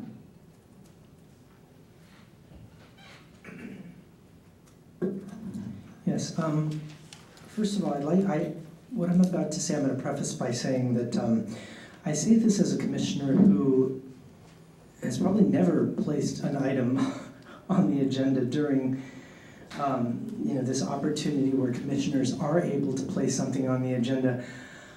I see this differently. The way I see this is we set policy as commissioners. It is the general manager's job to set the agenda. If we don't like the agenda, we can vote to delete the agenda or change the agenda. But I think personally that the general manager should set the agenda, and then we stick to making policy on those agenda items. So that's just my opinion. And again, I say this is someone who's probably never placed anything on this agenda, on these whenever we have the opportunity. Thank you. Thank you. Sabrina, did you have anything? Yeah, I do. Okay. To follow up on Commissioner Bernardo's comment, I respectfully disagree with him on his outlook, and I think we do come from two very different places with this. I personally think as an elected board member that part of my job is to help set policy direction, and I think agendas do that. They set the direction. If something isn't on the agenda, you can't make a policy about it. So if you allow the general manager who works for the board, we don't work for him, to set all of the agenda items, then the board isn't doing their job to direct the district and the policies that the district has access to make. I mean, if something isn't on the agenda, you can't make a policy about it. So I guess we sort of see it the opposite way. I see the general manager working for the board, not the board working for the general manager. So I think that's the simplest way I could explain that. But I'll move on. So I would like to point out that the title of my agenda item was made very hastily. I was extremely busy with work. Some of you probably know I work multiple jobs. I have a number of different volunteer things that I do in addition to being a harbor commissioner. And had the general manager come to me and said that he found the title of my agenda item intolerable or somehow it offended him, I would have been open to changing it. I wasn't married to the title of the agenda item. However, that conversation never happened. I didn't get a call saying, hey, I'm uncomfortable with this title, do you mind if we call it this? Had that happened, I would have been happy to change it. So I think better communication would be helpful. And, that's all I could say about the title. It happened to be the title that I used for a written update that I provided on my website, which is sabrinabrennan.com, and you can read it on the links are published on the district's website. So I just basically cut and paste the title right from the journal entry on my website. As far as sort of the core of this particular item, I think that, for me, it comes down to this. When you start punishing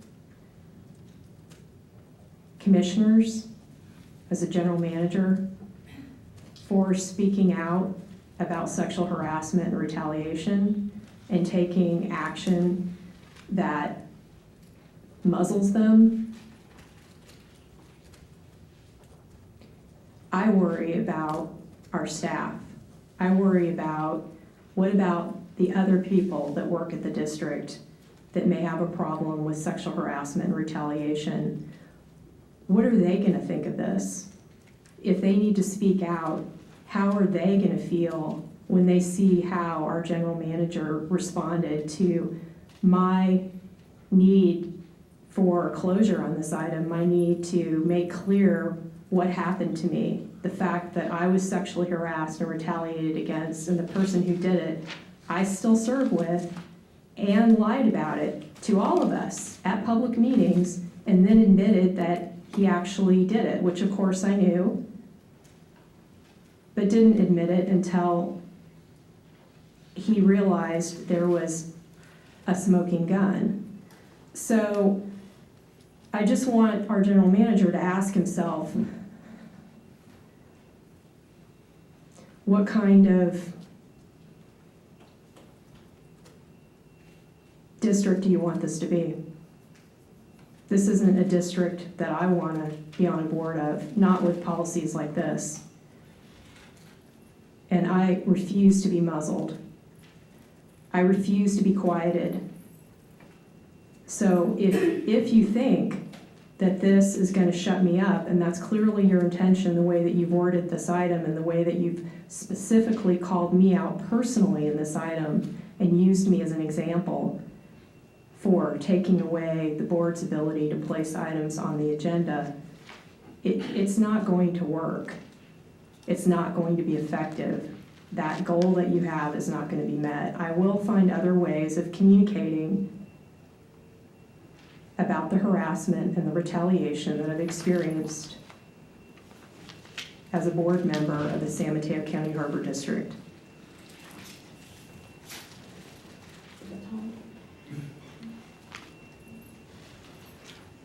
Personally, I see this agenda routine we've been engaged in the last 2 years as having been abused. It's also interfered with the day-to-day operation of the Harbor District. And I hope I didn't hear Ed say that the general manager put this on because I was unhappy, because we had no discussion along those lines whatsoever. Yeah, please, I have a comment too. Do you want to go first? No, go ahead. Well, Tom, you misheard. I did not mention your name. And Robert, I also respectfully disagree. I think the whole point of putting something on an agenda from a commissioner is actually to make policy. And I absolutely agree that the general manager's responsibility is to this commission, not to an individual commissioner, but to the commission, not the other way around. He should not be dictating policy to us or silencing us. And maybe the use of a trivial example wasn't a good one, so let me give you a real example. In my commissioner comment, public comment, commissioner comments at the beginning of the meeting, I mentioned that the Wildlife Protection Committee had a large number of the public at this meeting. There were folks that had a lot of energy around the subject at hand. They were very interested in working with the district to solve some of these real problems that exist out in our harbor. Now, if we had the policy if we change the policy to what's being described here, there exists the possibility that when I asked to put this on the agenda to have a wildlife protection committee, 3 commissioners could have voted and said no, without any discussion. It would not given me an opportunity to have a discussion with my fellow commissioners, to maybe have an opportunity to convince them of the urgency. It would not have allowed the public, except for maybe at the public comment section, to have any discourse about this. To me, this is not, a commission like that is not one in which I would like to serve. It is not a democratic process. It's going back in time when we had commissioners that were abusing this commission in extremis. And some of the members of the public I see here saw what happened. So I caution you folks to not let this happen. And just maybe suffer the inconvenience of having something on the agenda that you dislike. Thank you, Ed. Any other comments? I have a comment. Do you have a comment, Sabrina? I'll go after you. So, I have been on this board for 2 years, and I don't live in this area, so I'm kind of away from, you know, what the everyday noise is, and so I feel like I've got a different perspective, probably a bigger picture perspective, and that is that we all come and campaign. We come to be on this board through our campaigns, and based on the issues that we like, and we advocate for things. But at some point, when you become a board member, an elected board member, you have to stop, to a certain extent, being an advocate, where it's completely hijacking the entire public policy point of this perspective that this board, as a public policy board, should be doing the job of, you know, making policy. Because the board is a conglomeration of a lot of voices.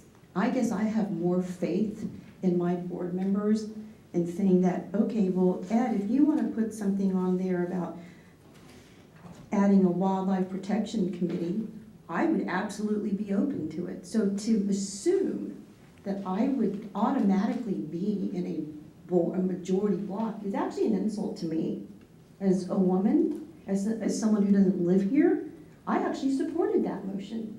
So I don't really look at it as this thing where I'm going to be stifled, my First Amendment right is going to be stifled. I look at it as a way to have an orderly process so that we're actually making public policy instead of being political advocates for our own personal pet projects, which I don't think is the job of any elected board. So I fully support this language, Steve, that you put in here. If a commissioner wishes to place an item on a future agenda, he or she shall first suggest the item under the commissioner's statements and request portions of the Harbor District meeting agenda and shall make a motion to that effect. If the motion is successful by majority vote, the item will be placed on a future agenda. The only thing I would want you to do is add this language in there reaffirming the Harbor District and the Harbor Board's policy of its commitment to zero tolerance of harassment and discrimination under our current policy, because I don't want this to come, I don't want anyone to say or feel like they're being discriminated or harassed and therefore their voices are being stifled. I just don't see that. So I think that we should move forward with this and have an orderly process that we can use to make public policy instead of being political advocates for our pet projects. It's been a huge disruption, in my opinion. You still have your right to put agenda items. Maybe you just have to work a little harder to persuade people, the other board members, to support your view. And there's nothing wrong with that. In fact, that is the public process. To be able to have an open meeting instead of meetings behind closed doors. You know, so let's talk about these agenda items. I'm happy to do it. So I'm going to move that we direct the general manager to suspend the current policy and come up with this and use this policy, but incorporate that the Harbor District and Harbor Board are committed to zero tolerance of sexual harassment and discrimination based on our policy 6.2.5. Is there a second? Second. I still have another comment. Okay, Sabrina, well, there is a motion and a second. Debbie, I made the motion. Commissioner Bernardo seconded it. We all heard that.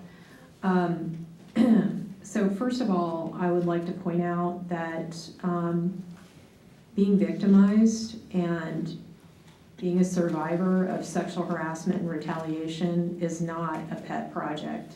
So I just want to make it really clear that I didn't choose to have any of those things happen to me, and I would not want those things to happen to anyone else, ever. It is not something that I sought out or asked for, and I am very offended by the way that is being described, so I want to just make that clear. And secondly, by making the motion and assuming the board majority will vote in favor, you are stifling Commissioner Lorenas's Commissioner Item 18 tonight, and the subject of that item is Harassment, Discrimination, and Retaliation Prevention Policy Request for Update. So by doing this, you are blocking his item from moving forward. Are you going to tell us that that's not the case? If you're asking me a question, I'll just say that's your opinion. So you're blocking No, us I'm from... not blocking anything. That's your opinion that I'm blocking. That is effectively what you're doing. No, that's So your that's my, opinion. I that's made a my motion. comment. I'm gonna leave it there. Can we do a roll call, please? Commissioner Mateo? One quick, did you get the motion, Steve? Sorry, because The motion, as I understand it, Commissioner Giancarelli, correct me if I'm wrong, the policy on the placement of commissioner items on the agenda is suspended and staff is directed to return to the meeting of April 18th, 2018 with the policy regarding rules for the preparation and distribution of meeting agendas. It requires board approval for placement of a commissioner item on the agenda, and that the policy incorporate references to the district's position of zero tolerance for harassment and retaliation. Per policy 6.2.5, it's our board policy, or our district policy. Per policy 6.2.5. If I may Please. make a quick question or request for clarification. I believe under Robert's rules, the agenda as published will go forward this evening. Yes. Unless the board chooses in this motion to take specific action to table specific items. In response to Commissioner Brennan's remark, it would be my view that the current items that are published on the agenda are not impacted by the action that you're taking right now. Wait, thanks for that clarification, because I was actually going to let the whole agenda go forward because that's the published agenda. So thanks for that clarification. Okay, roll call, please, Debbie. Commissioner Mateusz? Aye. Commissioner Brennan? No. Commissioner Bernardo? Aye. President Giancarelli? Aye. Commissioner Lorenz? No. The motion carries 3-2. The next item is item number 16. Which is the old item 12, district elections at large change to zone based. McGrath and Miller. Thank you, President Giancarelli. I'm going to make a brief introduction. Then I'm going to turn it over to District Council Steve Miller, who will make a comment or two, who will then turn it over to his colleague and partner, Kim Manolius, also from Hanson Bridget. And as a little background, this item was originally brought forward by Commissioner Brennan as a commissioner item, and in discussion. Actually, correction. Thank you. Commissioners Brennan and Lorenz brought this forward as a discussion item for the board. And in discussion with District Council, I determined that it probably be best to ensure a resolution of this matter, that this be placed on the discussion item, and that I tasked District Council Steve Miller to work on the staff report and a resolution to move this project forward. Steve brought in his partner, Kim Manolius, as I said, and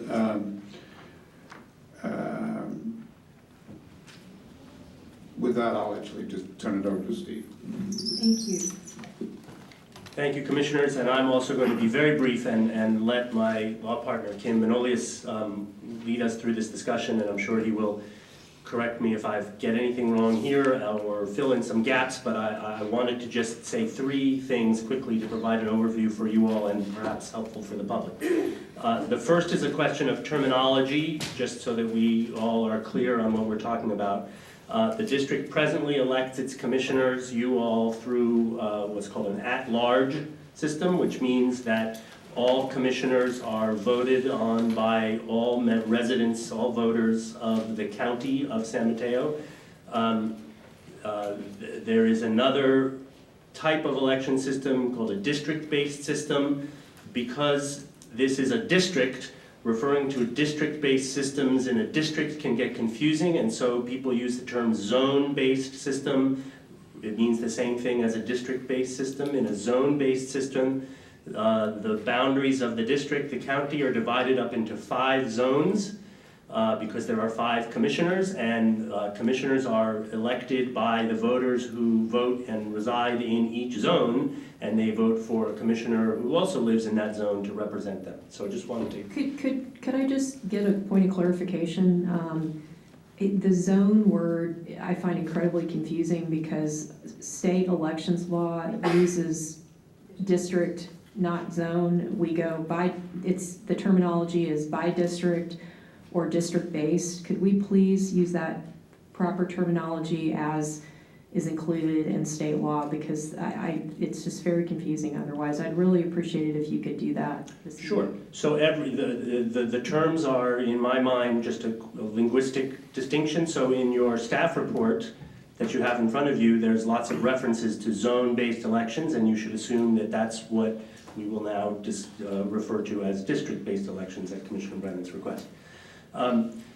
Second thing I want to say very quickly, a little historical overview, which is that in 2001, the California Voting Rights Act was enacted in California, as a result of which at-large elections became, in many respects, suspect and put agencies that elect their commissioners through an at-large method at some risk of a challenge, asserting that such a method dilutes the electoral power of protected minority groups.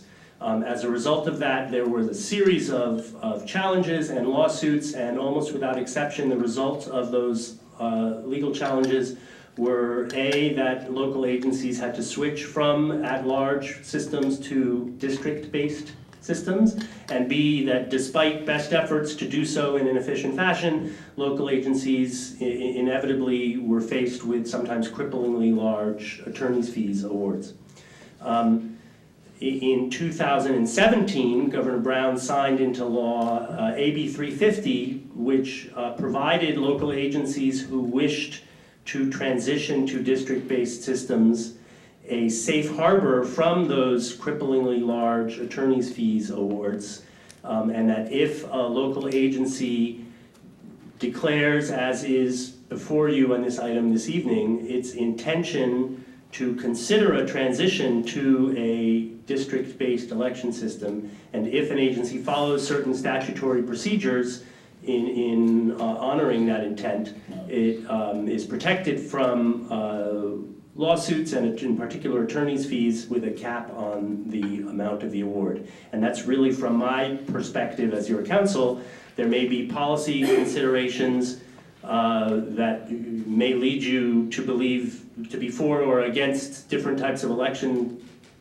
schemes or methodologies, but it's primarily that risk mitigation factor that has led to the resolution before you and the process that it describes. And the third thing I'll say quickly before turning over is just by way of a reminder, I'm pretty sure this conversation is going to get pretty deep into some issues of election law and election process, but the recommendation before you is, should you decide to declare your intent to consider a transition to a district-based system, there are some statutory requirements that flow from that will put some burdens on your staff. And so in discussions with the general manager, it's our recommendation that if you decide to make that decision, you also grant your general manager some procurement flexibility and authority so that in fact he can carry out the wishes that you would like him to do. And so as we go through your discussion, as you decide what you want to do, please remember that procurement and contracting aspect to this. And so with that, I think I will turn this over to my partner, Kim Manolius, who is seasoned in California Voting Rights Act litigation. I'm very grateful to him for being here this evening. We all have a lot to learn from him, and thank you, Kim. Thanks, Kim, for being here tonight. Sure.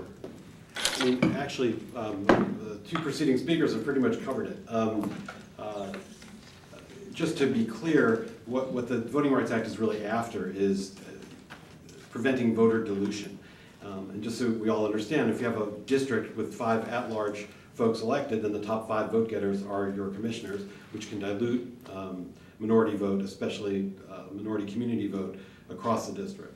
So the thought is if you divide it into districts, it gives minority communities a better chance of effectively exercising their electoral franchise, meaning they can maybe elect candidates of their choice. The law was held, again, as Steve said, it was passed in 2001. It was declared constitutional in 2006. I'm just going through my notes because they've covered so much of it. Sorry. It's okay. But the legislature passed again in 2017 AB 350, which is the statute that you would use to make your switch. And it's a very interesting statute. And it actually not only allows, but I would say encourages special districts to do so, to make the change to district elections. What AB 350 requires is that you do a lot of public outreach. At least 2 public hearings before you present any maps of potential districts that you might draw to elicit community input about what those districts might look like. You're not limited to 2 hearings. You can do as many as you want. You can do outreach before the 2 hearings. Those hearings have to occur within a 30-day period. At that point, you would engage before that point, as soon as possible, in this case, you would engage the services of a demographer who would help you look at the district and look at the entirety of the district and come up with 1 or more potential maps of 5 districts that work, that are consistent with both the Federal Voting Rights Act and the California Voting Rights Act.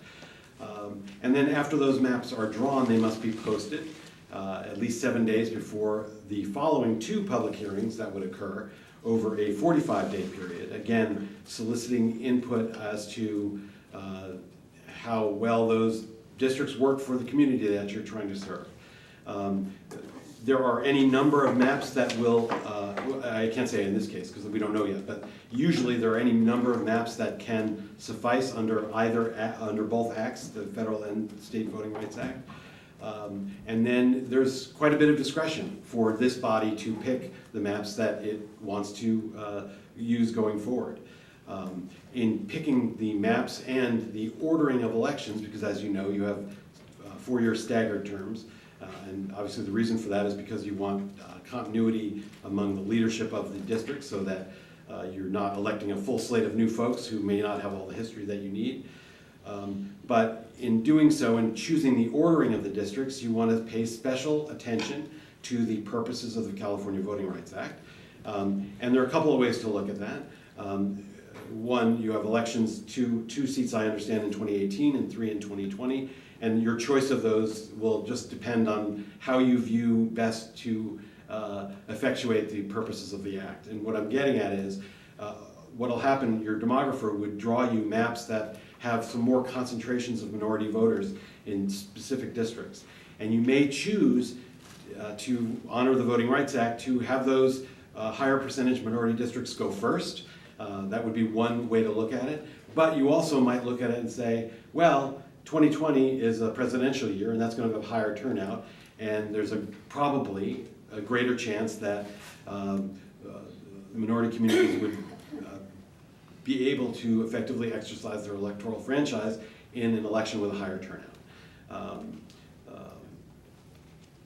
And just going back to the procedure, my understanding is that you've received no threat of litigation yet, but AB 350 allows you to use its procedure to make the change to district elections. I'm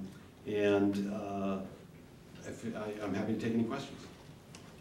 Great, I'll open it up to questions and comments from the commissioners, but I do have some public comments. If y'all want to hear that first, I'm happy to do that first. What is, I'd be interested to hear the public comments. okay? I've got 3 comment cards and then 1 email.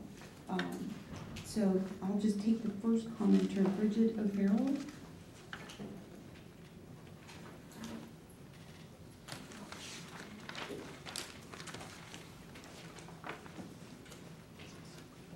Thank you, Bridget. Thank you. Good evening, everyone. I'm Bridget O'Farrell, and I live in Moss Beach.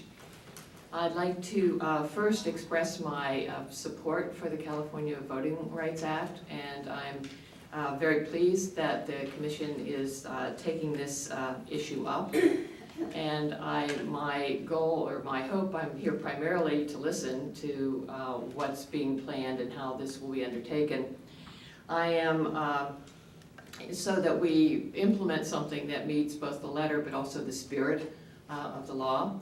I have I guess my overall concern is that given there has been no finding, according to the staff report, of any polarized voting, and there's been no legal request or legal letter that's been received, I'm a little concerned about the condensed nature of the timeline and how to get this done by July to then have it in effect for the 2018 election. It seems to me there's a lot of public outreach and education, and in fact that was just confirmed that that's part of AB 350 to make sure the public understands what's happening and can fully take advantage, not only so that everyone votes, but that we have more candidates running for the office. I also understand from having heard our elections officer, Mark Church, give a presentation that the elections office, which I assume we have to work with closely to get this all done and on the ballot, that they are also very much in the middle of a pilot program.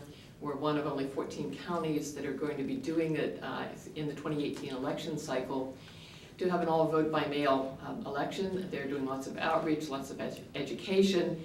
There's going to be a lot of confusion, which was evident in the presentation and the question and answer session of his talk.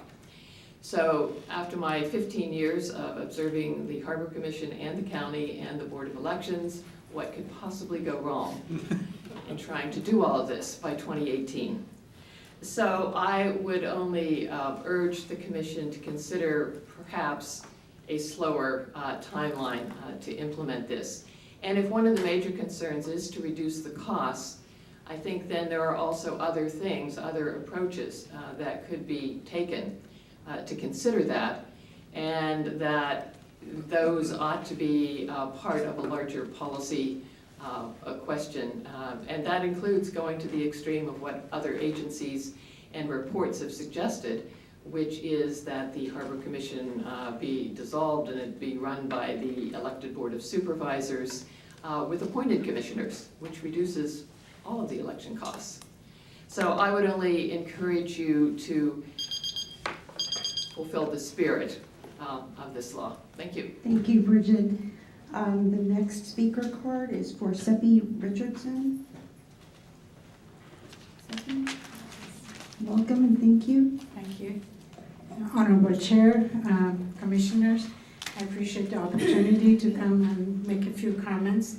I believe, based on what I've seen tonight, the spirit in which this item has been suggested is not there. The interest of the community at large is not there.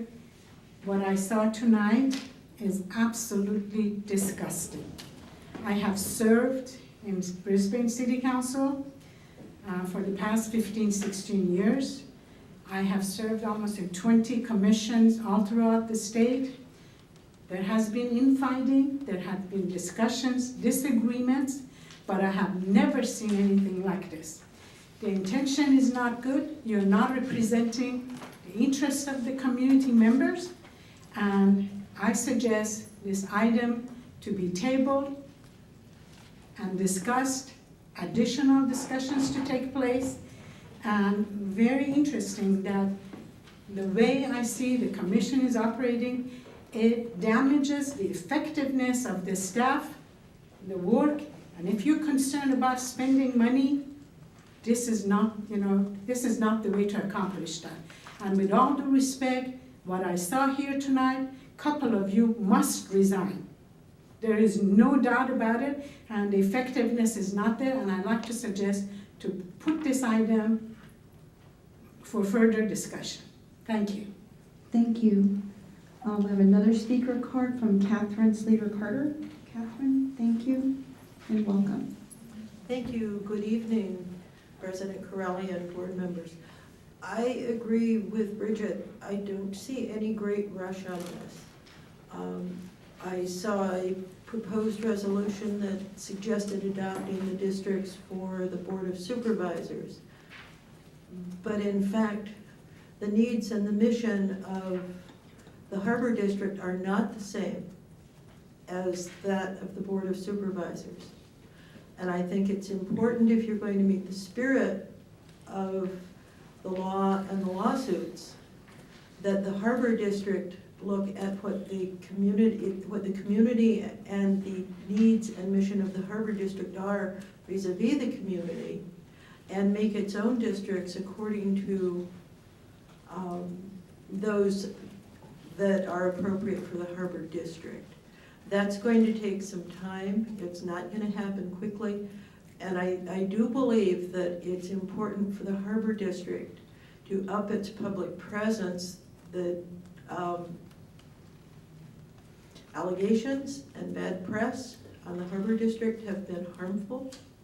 And I believe this is something that the district could use to improve its image to the public.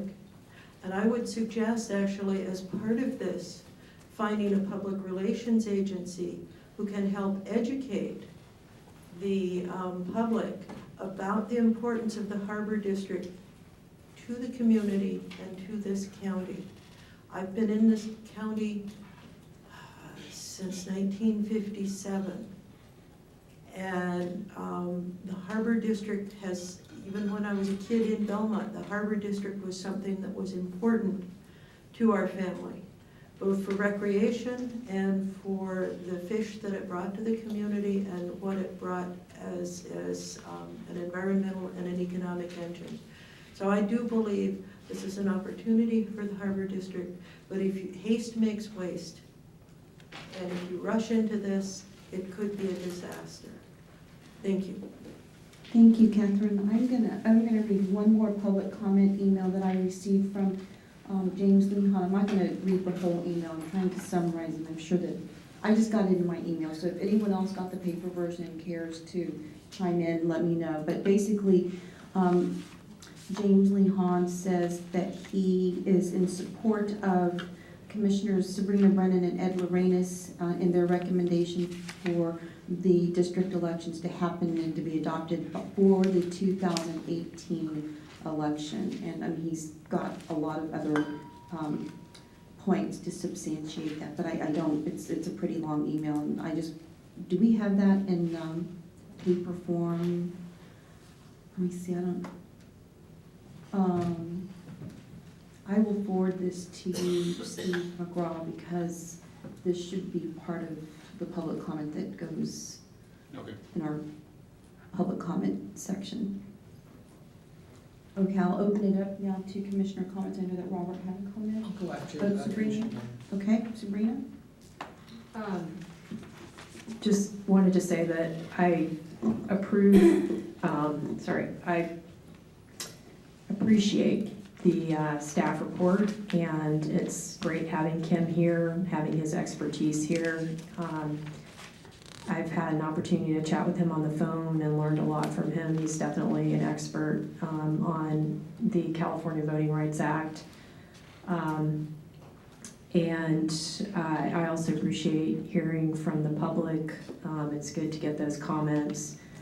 And I did want to mention that I've had an opportunity to talk with a couple other attorneys that specialize in the Voting Rights Act, as well as attorneys that work alongside with the California Special District Association. I mentioned some of them earlier, and have been doing really great work at educating special districts about transitioning from at-large elections to district elections, and the importance of doing that to avoid costly litigation. I think one of the recent settlements was $4.6 million or something along those lines, so it really can add up.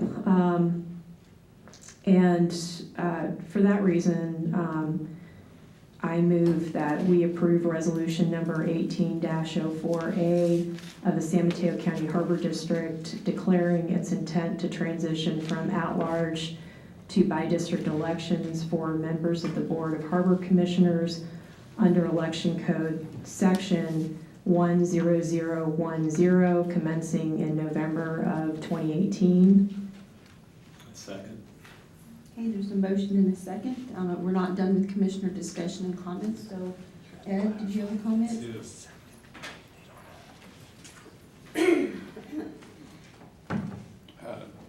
President Ceccarelli, Yes. if I may, I would like to clarify for the sake of, to ensure there is no confusion, the resolution 18-04A that Commissioner Brennan referenced in her motion is not the resolution that is in the board package.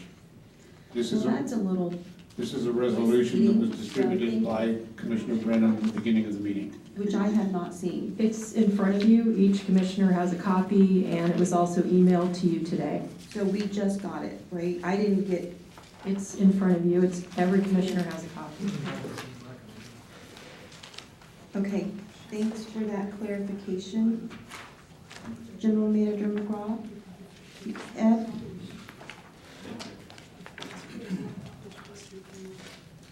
So I've got several comments with respect to the choosing of the districts, the board of. Excuse me, there's something going on. I just want to make sure everybody's listening. Ed, please continue. Sorry. That's okay.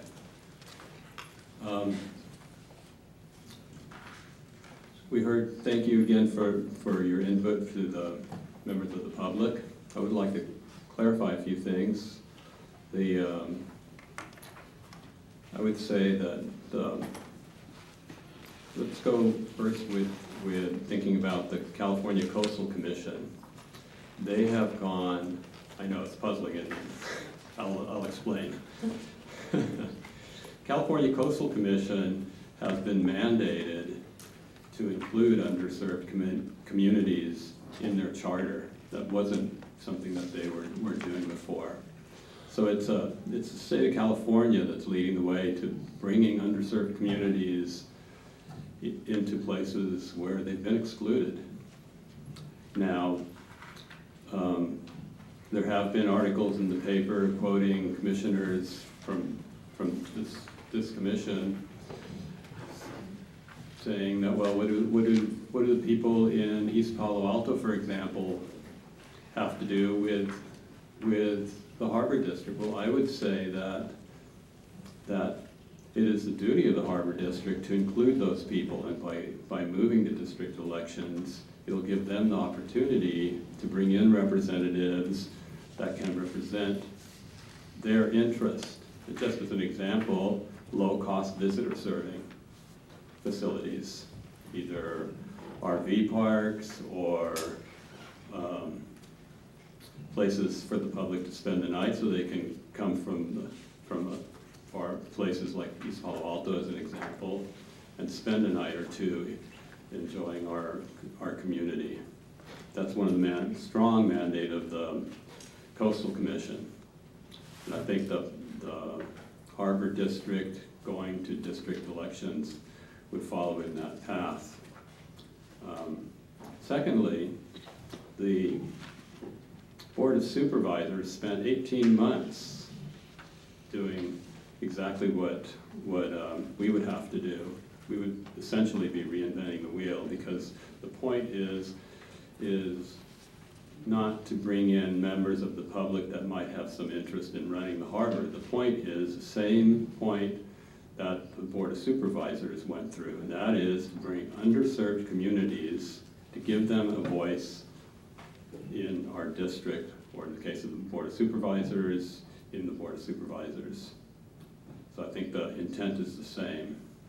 And so my inclination is to use the same districts as the Board of Supervisors. Thank you. Great, Tom? I'm having a little problem just getting this 1804A. I know a lot of times people request red line versions and to find out exactly what the differences are. So I'm not prepared to move on 1804A tonight. I would agree with members of the public that we shouldn't race headlong into this. I guess I have to question also whether the 1804A should have been on the 3-day advance agenda or not, because I don't think anybody else in this room knew what it was all about. So I would like to look at alternative 2 and say that I'm not against us following, is it Kim or Tim? Kim with a K.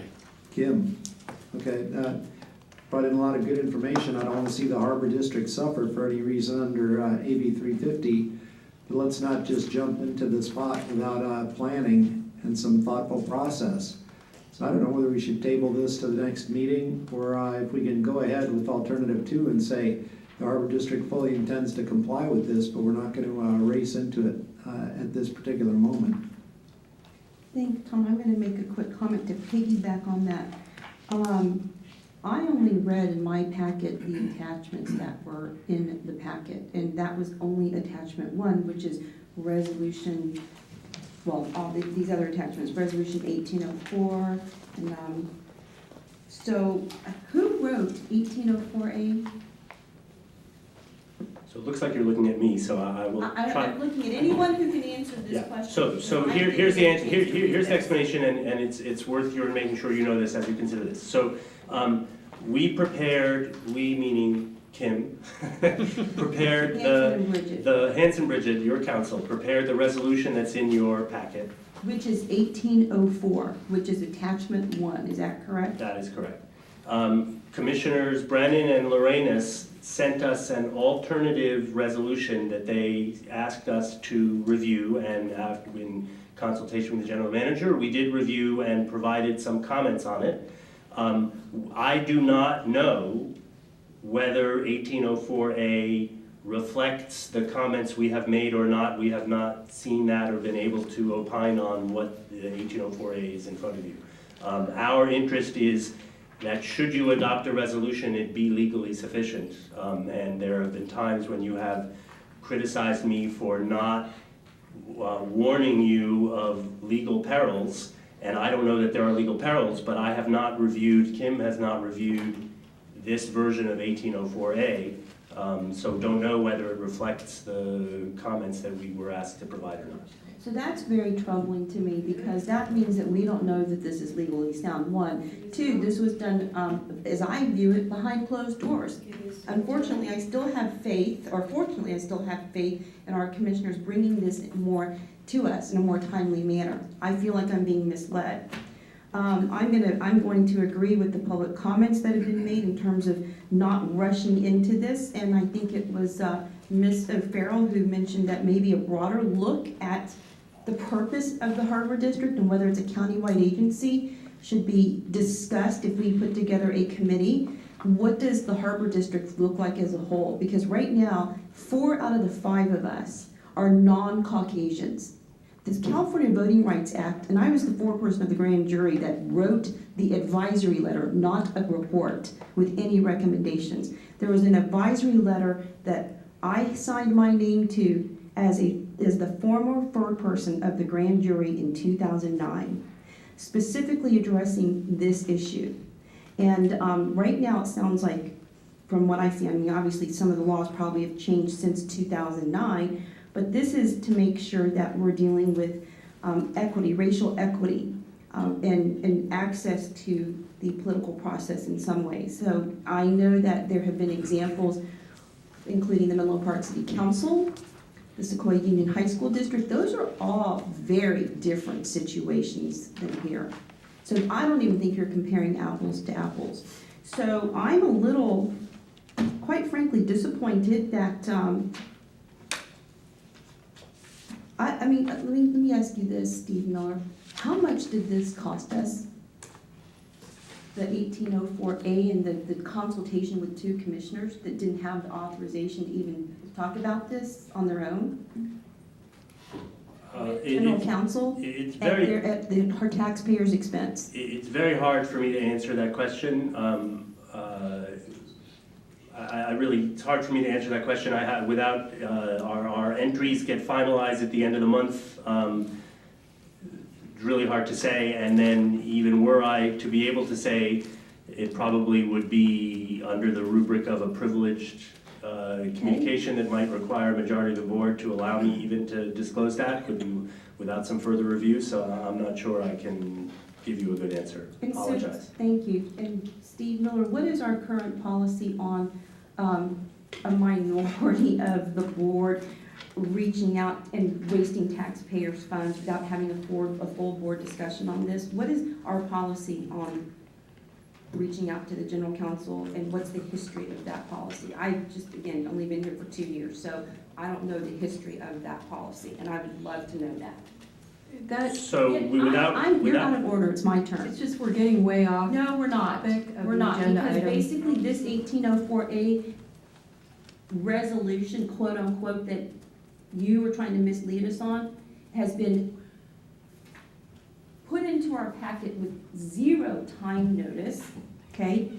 This is a serious issue, and y'all have made a joke out of it. Maybe you could. I am talking, please stop. Trying to be helpful. So you're not being helpful. Actually, you're being misleading, which is pretty much what you've done on this issue the entire time that this has been brought up. Instead of actually, in an orderly manner, thinking through everything. Again, this could be maybe your pet project, I don't know, I don't care, but I take this as a very serious issue, especially as the former foreperson of the grand jury that published that advisory letter specifically on election reform for the County Board of Supervisors.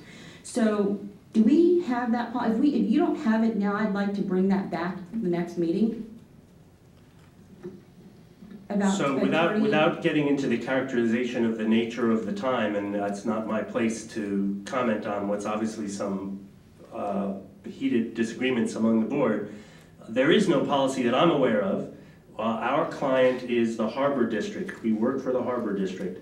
We are very mindful of the fact that when individual commissioners reach out to us, including the board president today, Commissioner Giancarelli, and when President Matoush was your predecessor, that even the board president does not have additional powers to command us to do anything. In this particular instance, while we do work for the board, we also work collaboratively with the general manager who guided us and directed us as part of the process by which this matter was converted from what was originally a commissioner item to an item that the general manager determined to place on the agenda. So we were in a tough spot, I acknowledge, in communicating with individual members of the board, but always working through the general manager and always mindful that our end goal is to serve the district by providing you with a framework, a legally sufficient framework by which you could achieve the policy goals that you wish to do. It's not our intent to become part of the disagreements amongst yourselves. I understand that. So the press release, quote unquote, written by Commissioners Brennan and Lorenas actually had their personal contact information on it. So I'd like to know if y'all wrote that press release as a member of the public or as commissioners. You may answer that question. Okay, I'd like to answer the question, but before I answer the question, if I may, Can I I ask? would like a yes or no answer, or whatever, not a yes or. Were you a member of the public or a commissioner when you wrote that because your personal contact information was on the press release? Just, that's a very simple question. It is a very simple Then question. please answer it. I will. I'd like to make. I'm not done with my comments, so please answer my question so I can finish my comments. I object to the rude behavior from the board president. I'd like a 5-minute break, please. Thank you.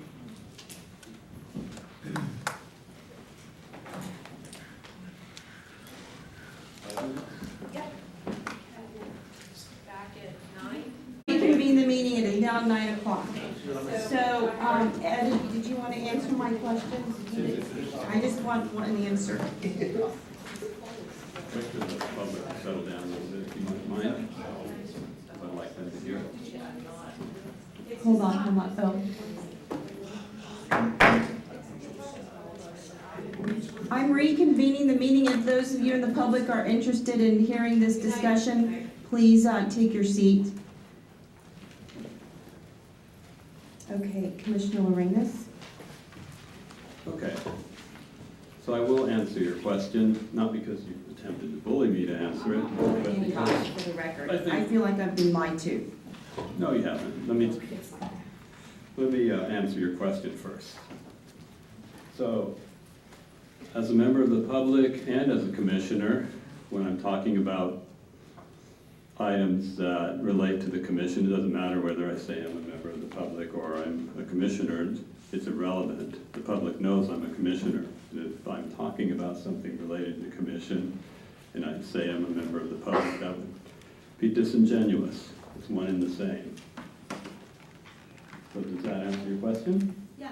It shows Okay. me, So, okay, great, and I'm not done with my comments. So we have a motion on, I have one public comment actually that Bridget O'Farrell reminded me. Her husband actually emailed me, TJ Gauthier, and she wanted, and I agree, that this should go into the public record. But basically, he wrote and said, or emailed me at my Harbor District email address, that he thinks that it's important to encourage the board to resist being rushed into a decision on this question because it's an important decision and the board should not be rushed into making it. Second, he doesn't believe that the board should be intimidated by lawyers by pushing this agenda. If it is appropriate to make this change based on the facts, then we should do it, but if not, we shouldn't be threatened by lawyers and potential lawsuits. And he also shares the concern that has been expressed at the high cost of running for election and harms our democracy. So right now, we have a motion. Oh, I'm sorry, Robert. Can I say something? Yes. Thank you. Okay, I'll keep it very brief. First of all, I would like to remind folks that I won in a midterm election year, which is usually tougher to win than a general election. And I was the top vote getter that year, and I was the only person of color in the field of 4 that year. So it proves that an openly gay, Filipino-American, Jewish man can win countywide. That's 20 cities and 18 towns. So, having said that, I want to say, please understand that I fully support the CVRA. I fully support that underrepresented communities, such as people of color and sexual minorities, LGBTQ people, be represented in our political process. However, I really don't believe that this item should be reviewed at this time. I think we need to take a step back. I think we need to really, really examine the timing and the process before we just jump ahead and move forward with resolutions, which I've just tonight seen, which I also was misled. I thought that this came from our council, but it didn't. So I'm just going to leave it at that. I'm not supporting any of this tonight. Thank you. So there is A motion and a second to adopt resolution 1804A. I still have. Okay, I have please. some comments, so thank you. I was hoping that while we were fortunate enough to have Kim here, that we might learn a little bit more about all of this. So I'd like to ask him some questions to kind of get that discussion going, because we might otherwise miss an opportunity to hear from an elections expert.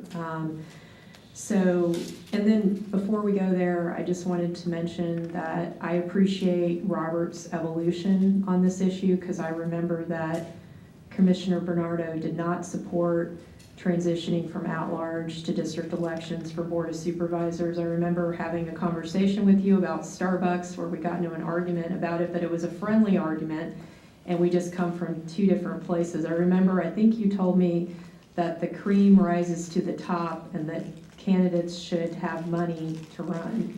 So I'll never forget that conversation. Excuse me, there was a lot more to that conversation. Go ahead. You can correct me. I'm not, like I said, I'm not here to discuss this tonight, and Okay. I'd like to have this discussion Okay. another time. So we'll talk about it later, but I appreciate your change in perspective. So where to start? There seems to be a lot of anxiety over this resolution 1804A, which Commissioner Lorenas and I drafted up. If you guys think back and recall, we recently drafted a resolution essentially from scratch at a prior board meeting. So there is a precedent for developing resolutions on the fly. It does happen. Sometimes you have to modify them. And people can bring resolutions to meetings. We do this at meetings frequently, not necessarily the Harbor Commission, but I've experienced many other meetings where people bring resolutions to the meeting for consideration. And I did make an effort to make sure that the full board had a copy of the resolution and that the public had copies of the resolution, which were placed in a pile on the table with all the other documents for the public in the back of the room here. Also distributed copies of this resolution to staff, and Debbie has a PDF file which she can place on the website if she wants to. So that's, there wasn't an attempt to mislead anybody. I'd like to read the resolution just so that we know what's in it. So here we go. No, Whereas members, we have a motion. I'm going to call for the question. Okay. Because I also would like to hear what Kim has to say so that we can actually look at the resolution that our attorneys have actually drafted. So I'm calling for the question, and that means there's no more discussion. So Debbie, if we, roll call please. For the motion is to adopt resolution 1804A. Commissioner Bernardo? I'm sorry, can you please repeat what this, can I have a reading of the resolution? Because I'm confused, I'm totally confused. My understanding is to adopt resolution number 1804A of the San Mateo County Harbor District declaring its intent to transition from an at-large to by district elections. I'm sorry, if I could just interrupt. Is this the one that Commissioners Brennan and Lorenz, that's what we're voting? Okay, thank you. Okay, you don't need to read it, thank you. I was just confused. My vote, Debbie, is no. Commissioner Brennan? yes? President Chancarelli? No? Commissioner Lorenas? Yes. Commissioner Mateusz? No. The motion fails. Okay, so I'd like to hear what Kim has to say relative to our actual board packet and the resolution that y'all drafted up, which is 1804. So I'm sorry, is there a specific question? Well, Commissioner I have a Mateusz. question. Okay, please. So I'd like to give a little background, if I may. When we sat down to review the resolution in question. Who's the what we? is this? This is, Who's the we? I'll get to that. Well, I don't know who you're talking about when you say we. You're interrupting. No, I want clarity. Who is the we that you were referring to, Ed? Your behavior is bullying, please. You know tone what, it down. please, don't talk to me about bullying. I asked a question. Can you please tell me who the we are? I'll be more direct. Thank you. So when General Manager McGraw, myself, and you on the phone, and I think both attorneys were on, were both attorneys on the phone? No. Okay. So the discussion was Sabrina, myself, General Manager McGraw. We were looking at the resolution, the one that was written by staff and the lawyers. What we were trying Which to... one, 1804? I'm in a tough spot here. I don't want to stifle this conversation, but there are elements, I mean, that was an attorney-client privilege to communicate conversation with the district's lawyers. Great. To so the we've extent now we were breached attorney-client discussing privilege. strategic aspects regarding the pros and cons of what strategic approach the district should take, without knowing what you're about to say, I just caution you about the fact that you were having a privileged conversation with our... Yeah, I won't disclose the content of it. That's fine. I just thought it was worth letting you know. I appreciate that, thank you. A word of caution. What I was getting at is that the discussion was an attempt to refine and get a better document. It was, in my view, it was a collaborative conversation. The resolution we just voted down was similarly the same thing. And we were halfway through that process, we were stopped by the general manager because he received a directive from the board president to stop any of those conversations. So there was an attempt by Commissioner Brennan and myself to develop a document that was legally concise and accurate and in a collaborative way. So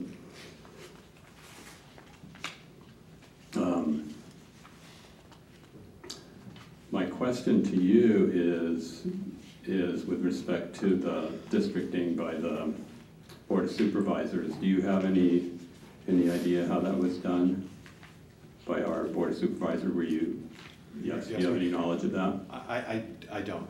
I mean, I've read some articles in the newspaper, but I was not a party to it or did not represent the district. Okay. If I may. Please, Can I Steve, pick up on McGraw. Please, General Manager McGraw, I'd like to hear what you have to say. I'd like to say that I need to correct or perhaps amend the impression of the actions of yesterday. And I don't normally like to get into always correcting things that I hear when I have a different perception. Yesterday, Commissioners Lorenas and Brennan have been working with Council Kim Benolius on the development of this. Commissioner Ciancarelli did not want that to continue. I was presented with a difficult situation where we had conflicting direction to council from different commissioners. Absent a policy on how commissioners communicate with council, I had to make a call. I did not shut it down. I requested that council review the proposed resolution for matters of legal fullness, correctness, and to limit it to that. It was a difficult position for council, it was a difficult position for the general manager, and I tried to accommodate everybody in the best way I could. I did not shut down or prevent that conversation from happening. Thank you, Steve. I'm going to say something. Because it seems like the minority is trying to blame me. But quite frankly, I think this is such an important issue that it shouldn't be confined to 2 commissioners. This should have been a full discussion of this board. There was already something in the packet. What I told General Manager McGraw is the appropriate process would have been to bring your comments, your rights to bring that this could have been amended on the fly. But y'all chose to do this behind closed doors, even though there was already a resolution written by our attorneys. So I felt that this was so important, and it is, it's a huge issue. It's an election reform issue, that the public is entitled to hear the full discussion and conversation of your thoughts, of our attorney's thoughts, of this entire board's thoughts. you should have brought that to the board and not been behind closed doors trying to draft your own resolution, because there was already a resolution in our packet. And I'm happy to talk I'm not about it. done, I'm not done. You And cut so, me off. I am not done. So, right now, you have the opportunity to actually start from the beginning and look at this. I'm glad that Tom brought up alternative 2, because I agree with you. So the resolution right now that I would like to consider is the 1804, but I don't know how that would tie into alternative 2, because I agree. Right now what we have is, if we don't do anything, we could get this demand letter, and it could cost us a lot of money. What I would like to do is move forward with looking at how we can comply with the state law, but also give us time, because I believe the public has very loudly and clearly said that they don't want to rush into this, and I agree. So option 2, what does that give us, Ken? Does that give us the 45-day or 90-day, I don't even know what it is, the safe harbor? Sorry, we're making sure we've got the right option 2. Option 2 is the commission may choose, this is at least the one in the packet, but God knows what we've got in front of us. Right. So the option 2 that I'm reading is, the commission may choose to study the issue further and determine through a demographic analysis whether racially polarized voting exists when county voters elect harbor commissioners. With this option, the commission retains flexibility, but the district is still at risk, as it might receive a demand to switch to a zone-based or district-based system as contemplated by AB 350. So I'm assuming, Tom, that's the option 2 you're looking, or Yes. alternative 2. So if we were to adopt 1804, how would that affect alternative 2 for us? They're diametrically opposed. So what do we need to do tell us what what the consequences are of adopting 1804, and what we can do to possibly look at adopting alternative 2? Okay, so just to go back to option 1 is to, Take no action. well, there's that option, there's doing nothing. Then there's option 1, which we listed, which is to pass a resolution or ordinance that indicates your intent to go to district elections. Let me just make something really clear. That's your recommendation. Then you have 2 alternatives. So alternative 1 is to take no action. Alternative 2 is the one that Commissioner Mateo has brought I'm up. sorry, I had my options misspoken. That's okay. I just want to make it clear. Thank you. So option 1 is do nothing. Option 2 is to basically forestall the process by hiring a demographer to determine whether racially polarized voting exists in the district. The recommended thing that we said does away with option 2. In other words, it says we're not even going to look at whether racially polarized voting exists. We're just going to make the change anyway. You're allowed to take a look and actually have a demographer look at whether you do have racially polarized voting in the district. That offers you very little legal protection. I suppose it has it might make people feel better looking at the district and saying, well, you're studying it, and that's good. But again, there is AB 350, which allows a much more streamlined process to make the change. So option 2 really is putting off the process by doing a study to determine whether you must go to district elections. But based on my experience, it's unusual for a district to find that it does not. Okay, so I just want to clarify recommendation 1, which is resolution 1804. It says that it's asking us to approve the intention to change. So that is not in conflict with alternative 2. Is that correct? If we adopt this resolution with the intention to change, could we still use option 2? Or is it one or the other? Well, if you're, it's kind of like this. If you're saying we're going to make the change, because that's what you'd be saying, then why would you study whether or not you want to make the change? Does that make sense? Well, we're saying it's the intention to change, but we don't have enough information. And so what we're doing is asking for the the things in option 2 or alternative 2, you know, looking at a demographer, I mean, I don't know, maybe I'm splitting hairs. Can I make a stab at trying to clarify this? Please. So, what's listed as option 2 would involve asking a demographer to examine the electoral practices in the district to see whether historically there has been racially polarized voting. The recommended item to adopt the resolution is to hire a demographer not to see what has happened historically, but prospectively to actually draw new maps for a possible new zone-based, district-based election system. You are not committing to adopt those district-based systems. You will have a chance later to approve or disapprove of the maps, approve or disapprove of the entire concept. But the difference is in the study that you're describing, and I hope this addresses the confusion, is are you studying what the maps should look like if you were to switch? Or are you mapping or are you studying retrospectively what's happened in the past to indicate whether there's a need to do anything? The studying retrospectively in the past is alternative 2. The studying what the maps would look like should you choose to transition is the recommended option in the resolution. So If you want to do the alternative 2, I think you would just make a motion to direct the general manager to engage a demographer to do a study as to whether racially polarized voting exists in the district. So It's not, it is diametrically opposed to the resolution. Okay. And let me add one thing. You wouldn't signal your intent to make the change if you don't really intend to make the change, if you're not sure.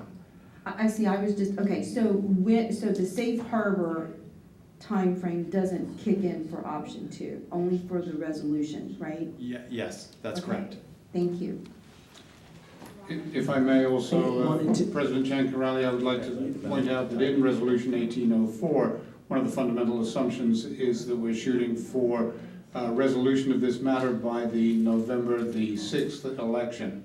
So there are several sort of procurement elements attached to that resolution. Well, I'm not. And that if that is the goal, to be ready for the November 6th election, then we can meet that goal, which means that we need to move very quickly, but we can meet that goal with the requisite number of public hearings and reach resolution by July the 9th, which is the 120 days prior to the election required by the county elections office. I think that's too fast, and I think the public thinks that's too fast. Robert? I just wanted to second the motion by Commissioner Matoush. Or am I wrong? I was leaning towards alternative. As trying to support alternative 2 to not rush us into it, but I want to signal our intent to move ahead and eventually do this. I'm not sure which of the motions. This is all pretty intertwined. So I don't want us to be in the proverbial hot water of violating the Voter Rights Act, but I don't want to have every single capital improvement plan and every other thing that we've got going forward put on the back burner so that we can all of a sudden rush headfirst into taking all our staff and resources towards the 1804.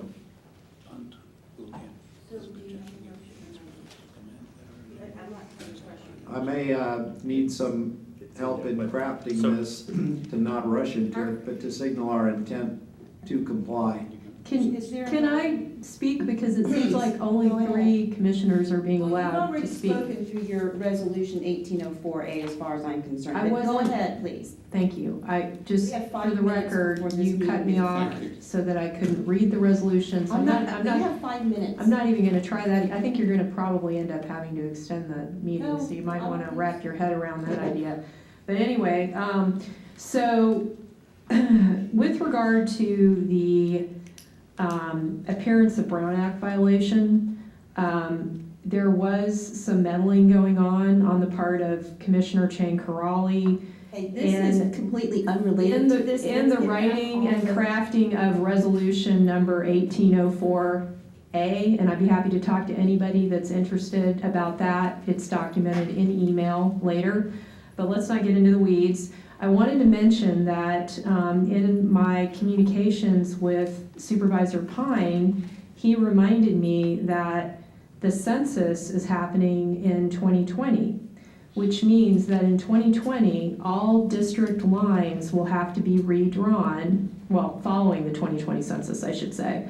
So whatever we do now will only last a very short period of time, because after the 2020 census, all of the districting will have to be revisited. And that's not the case just for the Harbor District, that's the case for all the districts. So the Board of Supervisors, along with every other district, will have to be revisiting its district lines if they have district elections. So I just wanted to remind the board about that, because that's going to add to the cost. And it also provides an opportunity to do a better job, because there'll be fresh data, which is why I support sticking with the San Mateo County Board of Supervisors districts until after the census data is available and we can do a proper job of figuring out the best possible district lines.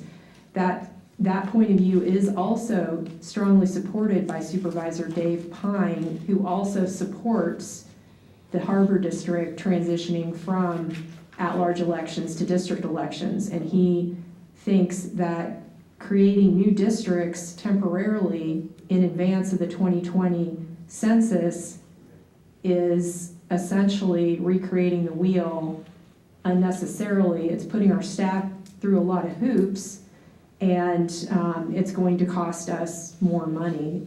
So those are just some things to consider, and those are all things that we outlined in detail in resolution number 1804A that the board majority rejected. Thank you. President Ciancarelli, if I may, it is 9:27. If there's to be any resolution, I'd suggest a motion to extend the meeting. Well, I have a question for legal counsel. So Steve Miller, you're about to say something that maybe could satisfy what Tom's intent was. I don't know, you with the intention of moving forward, but somehow not rushing it forward.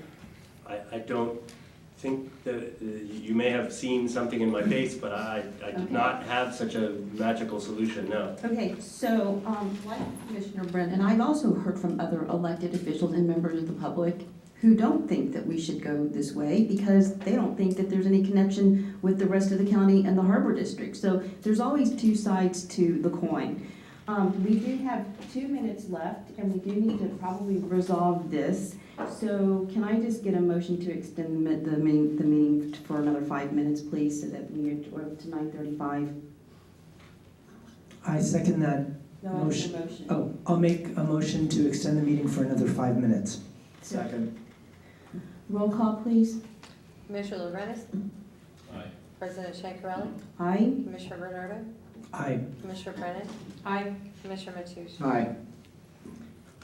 Robert, did you have anything to say? I didn't know if you were. I just was supporting alternative number 2. But now I'm confused, but that's what I thought I was supporting originally from what Commissioner Mateusz was saying. So I apologize if I'm confused. Can I ask you a question, Kim? If we were to adopt 1804, that doesn't lock us into doing something this November, right?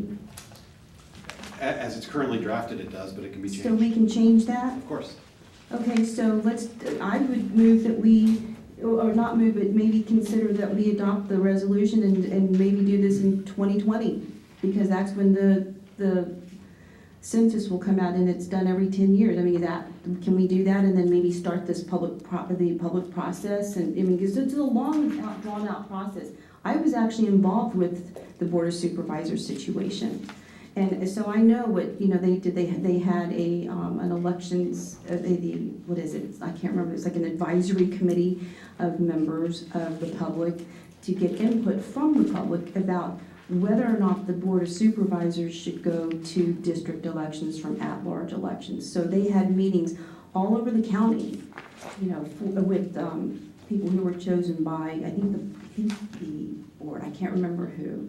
Anyway, I just want to know if we change the date to 2020, which makes sense if the census is coming out, let's do that and then start the public process. Is that possible? It's possible. My only concern would be that the 2020 census won't be available right away. takes some amount of time for it to be, whatever it's. More like finalized. 2022. Yeah, I would say a okay. couple of years even. So then what do you suggest, if, I don't want to hurry into this is too important of a decision, and, you know, Commissioner Brennan's false allegations of my violating the Brown Act is completely ridiculous. What can we do that's within the law that will give us more time than 2018? Because as the public has said, they don't want to rush into this, and I agree with them. There's any number of things you could do. One thing that I suppose you could do is to resolve to go to district elections. To get the full protection of AB 350, you also need to resolve as to when you're going to do that and what the schedule for implementation would be.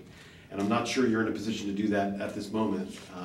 I certainly can't provide you firm dates about when census data would be available if that's what you're going to wait for. But at least you would have indicated the district's intent to do that, which again I think would reflect well, number one in the community, but number two probably in the legal community, if you will, that you've done that and are intending to go. Again, you're not going to enjoy the immunization offered by AB 350 in that regard. Okay. And they won't commit to the schedule of hearings within 30 days. Right, there, yeah, so there is a timeline for us to commit to something, right? Well, that's the question that you need to decide, is do you want to commit to a timeline to do something? And we have to do that now? Or do we have, you know, it's an impossible situation that I think was politically motivated. So I'm gonna do something that's Through the really. chair. Yeah. Sorry, I want to clarify my position. I do support moving forward with this, but not in 2018. So whether it's 2020, whether it's 2022, but not 2018, because I think that's just too fast. And I agree that I think that the community has said that, you know, that we need more time to examine this, but I am for it, but not to try to just shove it down by 2018. I mean, the other thing that you can do is do nothing and see, the other thing you can do is do nothing and wait and see if you are contacted by anyone who demands you do something. Well, the next election after 2018 is 2020. Do you think that's too far out? I have no basis to answer your question, I'm sorry. No, but in light of the statute. Well, right now, because there's been no demand on you, you're under an obligation to do nothing at this moment. Yeah, but if we get a demand, then we're subject to their timeline instead of our timeline. Yes, if you get a demand, you'd have 45 days to pass an ordinance or resolution indicating your intent to go to district elections, and it has to include a schedule of when you're going to do so. Oh. Which is the tricky part. Is that the safe harbor thing then? I mean, that would give you the safe harbor under AB 350. So then maybe we could do nothing and. Is it possible to declare our willingness to comply with the AB 350 and just say, we're not going to establish a timeline tonight? You can certainly do that. You don't get the protections of AB 350, but again, the law requires that you not only indicate your intent, but a schedule by which you're going to do so. So you're kind of doing a little bit of it, and I suppose you could look at that as better than doing none of it. So if we do nothing, which is alternative one, then we still have the 45 days to show our intent. Upon receipt of a demand. Demand, Yes. okay, so I've moved that we adopt alternative one, which is to do nothing at this time. Second. And we have 1 minute. Any other discussion? Okay, let's do a roll call, please. Commissioner Mateusz? Aye. Commissioner Brennan? No. Commissioner Bernardo? Aye. President Chancarelli? Aye. Commissioner Lorenz? No. Great, the motion carries 3-2. It's 9:34. Is there a motion to adjourn? It's 9:35. Motion to adjourn. Second. Roll call, please. Commissioner Bernardo? Aye. Commissioner Brennan? Aye. President Chancarelli? Aye. Commissioner Lorenz? Commissioner Mateusz? Aye. Motion carries. Thank you. This meeting is adjourned.